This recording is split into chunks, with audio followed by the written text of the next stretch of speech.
எக்கனாமியில் வர ஒரு சின்ன டேர்ம் இன்ஃப்ளேஷன். இதை பற்றி தான் இந்த வீடியோவில் நம்ம டிஸ்கஸ் பண்ண போகிறோம்.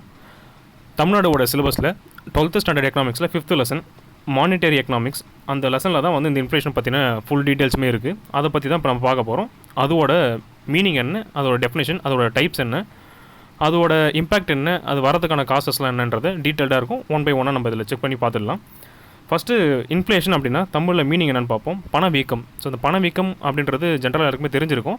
இன்ஃப்ளேஷனாலுமே எல்லாருக்குமே தெரிஞ்சிருக்கும் தான். எக்கனாமி படிக்கும்போது ரொம்ப ஈஸியான ஒரு டாபிக் தான். பெருசாக வந்து காம்ப்ளிகேட்டடான எந்த டேர்ம்ஸுமே இதில் நம்ம யூஸ் பண்ண போகிறதும் கிடையாது. காம்ப்ளிகேட்டடான கான்செப்ட்டும் இதில் கிடையாது. ரொம்ப சிம்பிளாகவே தான் இருக்கும். ஸோ ஃபஸ்ட்டு டெஃபினேஷன்றதை என்னென்னு பார்த்துருவோம். ரொம்ப சிம்பிள் தான். இப்போது ஏதோ ஒரு கமாடிட்டியாக தான் சரி தான், அப்படி இல்லை சர்வீஸ் இருந்தாலும் சரி தான், அதோட ப்ரைஸ் லெவல் ஜென்ரலாக இன்க்ரீஸ் ஆகுதுன்னும் போது அதை நம்ம என்னென்னு சொல்லுவோம்னா இன்ஃப்ளேஷன் சொல்லுவோம். சேம் டைமில் கரன்சியோட பர்ச்சேசிங் பவர்ன்றது டிக்ரீஸ் ஆகும். ஸோ இது ரெண்டுமே நடக்கும்போது அதோட பேர் என்னன்னு சொல்லுவோம்னா இன்ஃப்ளேஷன் சொல்லுவோம். ஒரு சின்ன எக்ஸாம்பிள் வச்சு பார்த்துடலாம். ஃபஸ்ட்டு வந்து ஒரு கமாடிட்டியை வந்து எக்ஸாம்பிளாக எடுத்துக்கலாம். இப்போ என்ன கமாடிட்டி எடுத்துக்கலாம்னாக்கா ஆனியன் எடுத்துப்போம். இந்த ஆனியன் வந்து 1 kg வந்து 10 rupeesக்கு நான் வந்து இன்றைக்கி வாங்குகிறேன் இன்னி ரேட்டுக்கு. நாளைக்கு வந்து இதே ஆனியனை வந்து 1 kgன்றது 15 rupeesக்கு வாங்குகிறேன். இப்போ இன்றைக்கி 30 ரூபாய்க்கு என்னால் எத்தனை கேஜி வாங்க முடியும்? 3 kg வாங்க முடியும். இதோ நாளைக்கு நான் வாங்குற மாதிரினா அதே 30 ரூபாய்க்கு என்னால் 2 kg தான் வாங்க முடியும். சரியா? இப்போது ப்ரைஸை வச்சு ஃபஸ்ட்டு ஒரு டேர்ம் பார்த்துலாம். இந்த இடத்துல என்ன இருக்குது? 1 kgன்றது 10 ரூபா, இங்கே வந்து 1 kgன்றது 15 ரூபா. சரியா? அப்போ ஜென்ரலாக ப்ரைஸ்ன்றது எப்படியா இருக்குது? இன்க்ரீஸ் ஆகிருக்கு. ஓகேவா? நெக்ஸ்ட்டு வந்து இந்த கமாடிட்டின்ற ரேஞ்சுக்கு வரும், அதாவது பர்ச்சேசிங் பவருக்கு வரும். நேற்று என்னால் 30 ரூபாவில் 3 கிலோ என்னால் வாங்க முடிஞ்சிச்சு. சரியா? நேற்று வந்து 3 கிலோ என்ன வாங்க முடிஞ்சு, அதான் என்னோடய மணியோட பவர் நேற்று. ஆனால் இன்றைக்கி அதே மணியை வச்சுட்டு 30 ரூபா வச்சு என்னால் 2 கிலோ தான் வாங்க முடியுது. ஸோ அப்போ என்னோடய மணியோட பவர்ன்றது எப்படியா இருக்குது? குறைஞ்சிருக்கு. அதுதான் வந்து பர்ச்சேசிங் பவர்ன்றது கரன்சிக்கு ஃபால் ஆயிருக்கு அப்படின்னும் போது. ஸோ இது ரெண்டுமே சைமல்டேனியஸாக வந்து நடக்கும்போது அதோட பேர் என்னன்னு சொல்கிறோம்? இன்ஃப்ளேஷன் சொல்கிறோம். கிளியராக புரிஞ்சிருக்கா? இது வந்து பார்த்தா கமாடிட்டி வச்சு சொன்னோன்னா, இப்போ வந்து நெக்ஸ்ட்டு சர்வீஸை வச்சு ஒரு எக்ஸாம்பிள் சொல்லலாம். இப்போ இதெல்லாம் சர்வீஸ்ன்ற கேட்டகரியில் வரும். உங்களோட ப்ரொடக்டிவிட்டின்றது உங்கள் கண்ணால் பார்க்க முடியாது, உங்கள் கையால் தொட முடியாது. சரியா? எந்த ஒரு குட்ஸை வந்து நீங்கள் ப்ரொடியூஸ் பண்ணாலுமே அது வந்து உங்களை கையில் தொட முடியாதுன்னு ஒரு பெர்ஸ்பெக்டிவில் வரும்போது அதெல்லாம் வந்து பார்த்தா சர்வீஸாக வரும். கரெக்டாக? இப்போ என்ன எதெல்லாம் எக்ஸாம்பிள் சொல்லலாம்? டாக்டரை சொல்லலாம். டாக்டர் வந்து பார்த்தோன்னா அது சர்வீஸ் கேட்டகரியில் வருவார். நெக்ஸ்ட் வந்து tuition centres, coaching centres, teaching profession எல்லாமே வந்து பார்த்தா சர்வீஸில் வர்றது தான். பார்பர் இவங்களாம் இருக்காங்க இல்லையா, சலூன் ஷாப்பு, இதெல்லாம் வந்து பார்த்தா சர்வீஸ் கேட்டகரியில் வர்றது தான். இப்போ இது வந்து ஒரு எக்ஸாம்பிள் எடுத்துக்கலாம். என்ன எடுத்துக்கலாம்னாக்கா டியூஷன் சென்டர் எடுத்துக்கலாம். டியூஷன் சென்டரில் இப்போ ஒரு சப்ஜெக்ட்டுக்கு வந்து பார்த்தா கோச்சிங் ஃபீஸுன்றது லாஸ்ட் இயர் வந்து பார்த்தா 3000 இருந்திருக்கு. இப்போ 4 சப்ஜெக்ட் அவன் படிக்கணுன்ற ஒரு சுச்சுவேஷனுக்கு எடுத்துக்கலாம். ஒரு ஸ்டூடெண்ட்டை வச்சு எடுத்துக்கலாம். ஒரு சப்ஜெக்ட்டுக்கான ரேட் எவ்வளோ? 3000. இது வந்து பார்த்தா லாஸ்ட் இயர். இந்த இயருக்கு வந்து பார்த்தா அதே ஒரு சப்ஜெக்ட்டுக்கான ஃபீஸ் வந்து 4500. சரியா? இப்படி இருக்குது. இப்போ லாஸ்ட் இயர் வந்து என்னால் 6000 பே பண்ண முடிஞ்சது அப்படின் போது நான் எத்தனை சப்ஜெக்ட் படிக்க முடியும்? 9000 எக்ஸாம்பிள் வச்சுக்கலாம். 9000 வச்சு நான் எத்தனை சப்ஜெக்ட் என்னால் கோச்சிங் எடுத்துக்க முடியும்? 3 சப்ஜெக்ட் எடுத்துக்க முடியும். கரெக்டாக? அதுவே வந்து இந்த வருஷத்துக்கு அதே 9000 வச்சுட்டு என்னால் என்ன பண்ண முடியும்? 2 சப்ஜெக்ட் தான் படிக்க முடியும். ஸோ என்னோடய மணின்றது எப்படியா இருக்குது? இங்கே வந்து பார்த்தா மணியோட வேல்யூ இன்க்ரீஸ் ஆகிருக்கு. கரெக்டாக? ஸோ ஜென்ரல் ப்ரைஸ் இன்க்ரீஸ், இது இன்ஃப்ளேஷன். ரைட்டு. நெக்ஸ்ட் வந்து என்னோடய மணின்றது எப்படியா இருக்குது? பர்ச்சேசிங் பவர்ன்றது குறைஞ்சிருக்கு. எப்படின்னு பார்ப்போம். லாஸ்ட் இயரில் வந்து என்னால் 3 சப்ஜெக்ட் படிக்க முடிஞ்சது 9000 ரூபாய்க்கு. அதே இந்த வருஷம் 2 சப்ஜெக்ட் தான் படிக்க முடியுது. ஸோ என்னோடய பர்ச்சேசிங் பவர்ன்றது டிக்ரீஸ் ஆகிருக்கு. ஸோ இவ்வளோ தான் ஜென்ரலாக வந்து இன்ஃப்ளேஷனாக்கா ரொம்ப சிம்பிள் தான். இவ்வளோ தான். இங்கே கீழே வந்து ஒரு டயக்ராம் கொடுத்துருக்காங்கல்ல, இதில் வந்து கிளியராக நம்ம அண்டர்ஸ்டாண்ட் பண்ணிக்க முடியும். இப்போ 100 ரூபாய்க்கு 2000 என்னால் எவ்வளோ, அதாவது 2000 இயரில் என்னால் இவ்வளோ பொருள் வாங்க முடிஞ்சுது. அதே 100 ரூபாய்க்கு 2010 அதோட கம்மியான பொருள் தான் வாங்க முடியுது. 2018 அதையும் கம்பேர் பண்ணும்போது அதே 100 ரூபாய்க்கு என்னால் ரொம்ப ரொம்ப கம்மியான பொருள் தான் வாங்க முடியுது. ஸோ இதை தான் நம்ம டிராஸ்டிக்காக என்னன்னு சொல்கிறோம்? பர்ச்சேசிங் பவர்ன்றது கம்மியாக இருக்குது, மணியோட வேல்யூ அப்படியே தான் இருந்திருக்கு, அதாவது இன்க்ரீஸ் ஆகிருக்கு. சரியா? இதுதான் வந்து ஜென்ரலாக வந்து என்னென்னு சொல்கிறோன்னா இன்ஃப்ளேஷன் சொல்கிறோம். கீழே வந்து பார்த்தா ஒரு பாக்ஸில் 2 டெஃபினேஷன் கொடுத்துருக்காங்க. ஃபஸ்ட்டு டெஃபினேஷன் நம்ம எடுத்துக்கலாம். Too much of money chasing too few goods. இதை ஃபஸ்ட் நம்ம என்னன்றதை பார்ப்போம். இப்போ ஒன்றும் இல்லை, ஒரு டவுன் இருக்குது. டவுனில் வந்து பார்த்தா 10 ஃப்ளாட்டு தான் வந்து இருக்குது. 10 ஃப்ளாட்டு மட்டும்தான் வந்து ஸ்பேஸே அங்கே இருக்குது. இதை வந்து வாங்குறதுக்கான ஒரு எக்ஸாம்பிள் வச்சு பார்க்கலாம். அங்கே வந்து பார்த்தா ஒரு 100 ஃபேமிலி இருக்காங்க. அந்த 100 ஃபேமிலி வந்து இந்த ஃப்ளாட்டை வாங்கணும்னு ஆசைப்பட்றாங்க. அப்படின்னும் போது யார் ஃபஸ்ட்டு 10 பேர் போகிறாங்களோ அவங்களுக்கு தான் அந்த 10 ஃப்ளாட்டுன்ற கான்செப்ட் மட்டும் கிடையாது. யார் 10 பேர் ஃபஸ்ட்டு ஹையஸ்ட்டாக வந்து பே பண்ணணும்னு ஆசைப்பட்றாங்களோ அவங்களுக்கு தான் அந்த ஃபஸ்ட்டு 10 ஃப்ளாட்டு கிடைக்கும். கரெக்டாக? ஸோ அப்போ என்ன பண்ணுவாங்க? ஆட்டோமேட்டிக்காக அந்த ஒரு ஃப்ளாட்டோட ரேட் வந்து பார்த்தா இன்க்ரீஸ் ஆகிட்டே போயிட்டே இருக்கும். ஸோ இங்கே இருக்கிறது நிறைய பேர் இருக்காங்க, ஆனால் இங்கே கிடைக்கிற குட்ஸ் எவ்வளோ இருக்குது? ரொம்ப கம்மியாக இருக்குது. இதுதான் அவங்க சொல்கிறாங்க. டூ மச் ஆஃப் மணி, அந்த டூ மச் ஆஃப் மணின்றது 100 பேர், சேசிங் ஃபியூ குட்ஸ் அப்படின்னாக்கா 10 ஃப்ளாட் தான் இருக்குது. கம்மியாக இருக்க குட்ஸுக்கு அதிக பேர் சேஸ் பண்ணும்போது அது வந்து எது வழியை காட்டும் அப்படிங்கும்போது இன்ஃப்ளேஷனுக்கான ஒரு வழியை தான் காட்டி விட்டுரும். ஸோ அதுதான் சிம்பிளாக சொல்ல வருது. நெக்ஸ்ட் வந்து பர்ச்சேசிங் பவர் வச்சு சொல்லியிருக்காங்க. பர்ச்சேசிங் பவர் வந்து ஃபால் ஆகுங்க அப்படின்னும் போது என்ன ஆகுனா அதோட குவான்டிட்டி நம்ம எவ்வளோ தூரம் வாங்குறோமோ அதோட குவான்டிட்டி வந்து கம்மியாகிடும். இதை நம்ம லாஸ்ட் இதிலே பார்த்துட்டோம்ல ஆனியன்றது. ஸோ அதோட பர்ச்சேசிங் பவர் குறையும் போது நம்ம வாங்க போகிற குவான்டிட்டின்றது ரொம்ப கம்மியாக இருக்கும். அதாவது abnormal decrease in purchasing power leads to reduction of quantity அப்படின்றது தான். இன்ஃப்ளேஷன் வந்து என்ன ஸ்பீடில் போகுதுன்றதை பொறுத்து அதை வந்து ஒரு 4 கேட்டகரியில் வந்து பிரிச்சிருக்காங்க. என்னென்னாக்கா creeping inflation, walking inflation, running inflation, galloping or hyper inflation. So இந்த 4 டைப்பாக வந்து பிரிச்சிருக்காங்க. அந்த இன்ஃப்ளேஷன்றது என்ன ரேட்டில் வந்து ஒரு இயரில் நடக்குதுன்றதை பொறுத்து இந்த 4 கேட்டகரியில் வந்து நம்ம அடக்கி வச்சிட முடியும். ஃபஸ்ட்டு கேட்டகரி பார்க்கலாம்.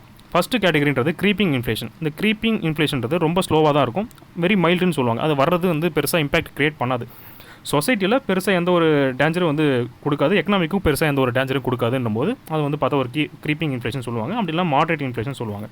எக்ஸாம்பிளுக்கு அந்த 10 ரூபான்றது ஆனியனோட ரேட் பார்த்தோம். நெக்ஸ்ட் இயரில் வந்து பார்த்தா 11 ரூபா, ஒரு ரூபா தான் வந்து இன்க்ரீஸ் ஆகிருக்கு. இது பெருசாக வந்து மக்களுக்கு எந்த ஒரு பாதிப்பும் கொடுக்காது. நெக்ஸ்ட் வந்து வாக்கிங் இன்ஃப்ளேஷன். 1 இயரில் வந்து பார்த்தா சிங்கிள் டிஜிட்டில் வந்து இந்த இன்ஃப்ளேஷன் இருக்கும். அதாவது 3%லேருந்து 9% வரைக்கும் ஒரு கமாடிட்டியோட ப்ரைஸ்ன்றது இன்க்ரீஸ் ஆகிருந்துச்சு அப்படின்னும் போது அது வந்து வாக்கிங் இன்ஃப்ளேஷன் சொல்லலாம். இதுக்கு இன்னொரு பேர் ட்ரோலிங் இன்ஃப்ளேஷன் சொல்ல முடியும். எக்ஸாம்பிளுக்கு அதே ஆனியன் 10 ரூபான்னு இருக்கும்போது நம்ம லாஸ்ட் எக்ஸாம்பிள் பார்த்தோம்ல 15 ரூபான்றது, இந்த எக்ஸாம்பிளாக எடுத்துக்க முடியும். இப்போ ரன்னிங் இன்ஃப்ளேஷன் இது எப்படி சொல்கிறாங்கன்னா, குதிரை வேகத்தில் ஓடும் இல்லையா, அந்த வேகத்தில் வந்து இன்ஃப்ளேஷன் ஓடிச்சு அப்படின்னும் போது அது வந்து ரன்னிங் இன்ஃப்ளேஷன் சொல்லுவாங்க. ஒரு வருஷத்துக்கு அதோட ஸ்பீட் எப்படி இருக்குன்னா 10%லேருந்து 20% வரைக்கும் இருக்கும். இது எல்லாமே எக்ஸாம்பிளுக்கு தான் சொல்ல வருது. இப்போ 10 ரூபா அதே ஆனியன் இருக்கும்போது பார்த்தா 20 ரூபா அப்படின்ற போகும்போது நீங்கள் எக்ஸாக்டாக பார்க்கும்போது பார்த்தா அது 100% இன்ஃப்ளேஷன்ற மாதிரி தெரியும். ஜஸ்ட் ஒரு எக்ஸாம்பிளுக்கு மட்டும் தான் சொல்கிறேன். அது 10 ரூபா வாங்க முடிஞ்சு இப்போ 20 ரூபான்னும்போது ரொம்ப அதிகமான ஒரு விலை இல்லையா, சீக்கிரமாக ஏறி இருக்குல்ல, அந்த மாதிரி சொல்கிறேன். பர்சன்டேஜ் கணக்கில் சொல்லு, ஜஸ்ட் எக்ஸாம்பிளுக்கு மட்டும் தான், ரொம்ப டீப்பாக யோசிச்சு கன்ஃபியூஸ் பண்ணிக்க வேணாம். ஸோ இது ரன்னிங் இன்ஃப்ளேஷன், பர்சன்டேஜ் மட்டும் வச்சு பார்த்துக்கோங்க, அப்போ தான் உங்களுக்கு கரெக்டாக தெளிவாக புரியும். இப்போ லாஸ்ட் டைப் என்னன்னாக்கா கேலோப்பிங் இன்ஃப்ளேஷன். இந்த கேலோப்பிங் இன்ஃப்ளேஷன்றது உங்களால் இமேஜினே பண்ண முடியாது, இமேஜினும் பண்ண முடியாது, அது மேனேஜும் பண்ண முடியாது. அந்த மாதிரி ஒரு டைப்பில் வரதான் பார்த்தா அந்த கேலோப்பிங் இன்ஃப்ளேஷன், அப்படின்னா ஹைப்பர் இன்ஃப்ளேஷன் சொல்லலாம். அது என்ன ஆகும் அப்படின்னா 2 டிஜிட் வந்து 3 டிஜிட் வரைக்கும் பார்த்தா அதோட பர்சன்டேஜ் வந்து இன்க்ரீஸ் ஆகிருக்கும். எக்ஸாம்பிளுக்கு என்ன சொல்கிறாங்க, 20% வந்து 100% வரைக்கும் வந்து பார்த்தா ஓவராலாக அந்த இன்ஃப்ளேஷன் இருக்கும் அப்படின்ட்டு. இப்போ லாஸ்ட்டாக அது 21st செஞ்சுரியில் ஃபஸ்ட்டு ஜிம்பாப்வே அப்படின்ற ஒரு கண்ட்ரி இருக்குல்ல, அதில் வந்து பார்த்தா அந்த ஹைப்பர் இன்ஃப்ளேஷன்றது வந்துருச்சு. அது எப்போ வந்துச்சு அப்படின்னா 2007 ஏப்ரல் மந்தில் வந்திருக்கு. அதோட பர்சன்டேஜ் சொல்லியிருக்காங்க 3714. ஸோ உங்களால் இமேஜினே பண்ண முடியல, அந்த மாதிரி இருக்குது. இப்போ இது ஒரு எக்ஸாம்பிள் சொல்லனாக்கா அதே ஆனியன் எடுத்துக்கலாம். ஆனியன்றது 10 ரூபாய்க்கு இருந்திருக்கு அப்படின்னும் போது அந்த 1 கிலோ ஆனியன்றது இப்போ இந்த இன்ஃப்ளேஷன் வந்துச்சு அப்படின்னா எவ்வளோ வந்திருக்கும், 3714 ருபீஸ். ஸோ எக்ஸாம்பிள் தான் சொல்கிறேன், எக்ஸாக்டாக சொல்ல போனால் இப்போ எக்ஸ்ட்ரா ஒரு 0 சேர்த்துக்க முடியும். அந்த மாதிரி இப்போ 10 ரூபான்றதை நீங்கள் வந்து ஒரு 4000 ரூபாய்க்கு வாங்குறீங்க, 10 ரூபாய்க்கு 1 கிலோ வாங்குறது 4000 ரூபாய்க்கு வாங்குற போது அது என்ன மாதிரி இன்ஃப்ளேஷன்றதை இமேஜின் பண்ணிக்கோங்க. இதுதான் வந்து சிம்பிளாக சொல்ல போனால் அந்த ஹைப்பர் இன்ஃப்ளேஷன் சொல்லலாம். ஸோ ஜென்ரலாக வந்து இந்த 4 பெர்ஸ்பெக்டிவில் வந்து இன்ஃப்ளேஷனை பிரிச்சிட முடியும். அதுக்கப்புறம் வந்து வேற ஒரு 2 பரிமாணத்தையும் பார்க்க முடியும். இந்த இன்ஃப்ளேஷனை டிமாண்டுக்கு ஏற்ற மாதிரி அந்த இன்ஃப்ளேஷன் எப்படி மாறுது, காஸ்ட்டுக்கு ஏற்ற மாதிரி அந்த இன்ஃப்ளேஷன் எப்படி மாறுதுன்றதை நெக்ஸ்ட் டைப்பில் பார்க்கலாம்.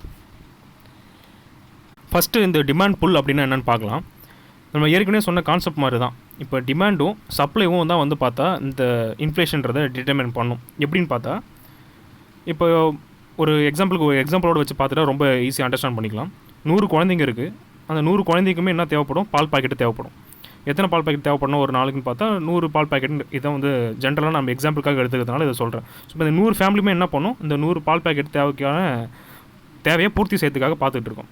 ஆனால் அன்றைக்கி மார்க்கெட்டை பொறுத்த வரைக்கும் இந்த 100 ஃபேமிலிக்கு ஒரு 40 பால் பாக்கெட் தான் இருக்குது அப்படின்னும் போது என்ன பண்ணுவாங்கன்னா, இந்த ஃபஸ்ட்டு ஒரு 40 பேரும் சரி தான், அதில் ஹையஸ்ட்டாக யார் பே பண்ணணும்னு நினைக்கிறாங்களோ அந்த 40 பேரும் அந்த டிமாண்டை க்ரியேட் பண்ணுறாங்க. ஸோ அப்போ அந்த பால் பாக்கெட்டுக்கான டிமாண்ட் வந்து பார்த்தா இன்க்ரீஸ் ஆகிட்டே போயிட்டே இருக்கும். சப்ளை வந்து எப்படின்னு பார்த்தா சப்ளை வந்து கான்ஸ்டண்ட்டாக தான் இருக்கும். அதாவது 40 பால் பாக்கெட் தான் நீ கிடைக்கணும், 40 தான் கிடைக்க முடியும். இதோட சப்ளை இன்க்ரீஸ் ஆகாது. சப்போஸ் சப்ளை இன்க்ரீஸ் ஆச்சுன்னா என்ன ஆகும், இப்போ இந்த 40ன்றது சப்போஸ் 80 மாறும் போது அதோட டிமாண்ட் கொஞ்சம் குறைய வாய்ப்பு இருக்குது இல்லையா. அந்த சப்ளை இன்க்ரீஸ் ஆகணும். ஆனால் சப்ளை இன்க்ரீஸ் ஆகாமல் அப்படியே தான் இருக்குது. சப்ளைன்றது சேம் அதே மாதிரி தான் இருக்குது. அப்படின்னும் போது அந்த இன்ஃப்ளேஷன்றது ஜென்ரலாக இன்க்ரீஸ் ஆகிறதுக்கான நிறைய வாய்ப்புகள் இருக்கும். அதுதான் வந்து இந்த டிமாண்ட் புல் இன்ஃப்ளேஷன் சொல்லுவாங்க. ஸோ டிமாண்டு வந்து இன்ஃப்ளேஷனை வரதுக்கான காரணமாக இருக்கும். அதாவது இன்ஃப்ளேஷன் வரதுக்கு டிமாண்ட் அது மட்டும் தான் வந்து பெருசான காரணம்னும் போது அதுதான் வந்து டிமாண்ட் புல் இன்ஃப்ளேஷன் சொல்லுவோம். அந்த இன்ஃப்ளேஷனை டிமாண்டுன்றது ஒரு பொருள் இழுக்கும். அதுதான் நம்ம அந்த 40 பாக்கெட்டை வந்து யார் ஃபஸ்ட்டு வாங்குறதுன்றத ஒரு போட்டி வரும் அந்த 100 ஃபேமிலிக்குள்ளார. அப்போ என் குழந்தைக்கு கிடைக்கணும்னு சொல்லிட்டு இந்த 40 பாக்கெட்டை என்ன ரேட்டாக இருந்தாலும் பரவாயில்ல நான் வாங்கி ஆகணும் போது அந்த கமாடிட்டிக்கான ரேட்டை வந்து பார்த்தா அந்த 100 பேர் போட்டே வந்து பார்த்தா இன்க்ரீஸ் பண்ணி விட்டுருவாங்க. இதுதான் வந்து பார்த்தா இன்ஃப்ளேஷன் உருவாகிறதுக்கு ஒரு டைப் ஆஃப் காரணம். இப்போ நம்ம முன்னாடி ஒரு டெஃபினேஷன் பார்த்தோம் இல்லையா, அதுதான் வந்து எக்ஸாக்டாக டிமாண்ட் போல் இன்ஃப்ளேஷன் சொல்லலாம். அது too much of money chasing too few goods. ரொம்ப கம்மியான குட்ஸ் தான் இருக்குது, அது டூ மச் ஆஃப் மணி வந்து பார்த்தா சேஸ் பண்ணுதுன்னும் போது அது வந்து டிமாண்ட் புல் இன்ஃப்ளேஷன் சொல்ல முடியும். நெக்ஸ்ட் வந்து இந்த காஸ்ட் புஷ் இன்ஃப்ளேஷன், இது என்னென்னு பார்ப்போம். இப்போ ஜென்ரலாக ஒரு கமாடிட்டியை நம்ம ப்ரொடியூஸ் பண்ணும்போது அதுக்கு இன்புட்லாம் இருக்கும் இல்லையா, ரா மெட்டீரியல்ஸ் தேவைப்படும், மற்ற இன்புட் மெட்டீரியல்ஸ்லாம் தேவைப்படும், அப்புறம் வந்து வேலை செய்யறதுக்கு ஆள்லாம் தேவைப்படும். இவங்களுக்கான வேலை செய்யறதுக்கான கூலி இன்க்ரீஸ் ஆகிடுச்சு அப்படின்னா ரா மெட்டீரியலோட விலை இன்க்ரீஸ் ஆகிடுச்சு அப்படின்னா மற்ற இன்புட்ஸ்லாம் வந்து பார்த்தா இன்க்ரீஸ் ஆகிடுச்சுன்னும் போது அது ஆட்டோமேட்டிக்காக என்ன பண்ணால் அந்த காஸ்ட் எல்லாமே சேர்ந்து இன்ஃப்ளேஷனுக்கு வழிவகுத்து விட்டுரும். இப்போ எக்ஸாம்பிளுக்கு என்ன சொல்லலான்னும் போது ஒரு சைக்கிள் எடுத்துக்கலாம். இப்போ சைக்கிள் வந்து பார்த்தீங்கன்னா சைக்கிளுக்கு அந்த டயர் மேனுஃபேக்சர் பண்ணுறோம் இல்லையா, அதோட ரா மெட்டீரியல் தான் வந்து பார்த்தா அந்த டயர்ன்றதை மேனுஃபேக்சர் பண்ண முடியும். ஸோ இப்போ ஆட்டோமேட்டிக்காக என்ன எடுத்துக்கலாம் போது அந்த டயருக்கான ரா மெட்டீரியல் ரேட் வந்து இன்க்ரீஸ் ஆகிடுச்சு. ஸோ இது ஒரு ஃபஸ்ட்டு பெர்ஸ்பெக்டிவ். ரெண்டாவது வந்து பார்த்தா வேலை செய்கிறாங்க இல்லையா, அந்த வேலை செய்கிறவங்களுக்கு எல்லாருக்கும் ஒரே வருஷத்தில் ஒரே சேலரி கொடுக்க முடியாது. இயர் போக அவங்களோட சேலரி இன்க்ரிமெண்ட் பண்ணிகிட்டே இருக்கும். ஸோ இப்போ வந்து சேலரின்றது இன்க்ரீஸ் ஆகுது. ஸோ ரெண்டாவது பெர்ஸ்பெக்டிவ் வந்து.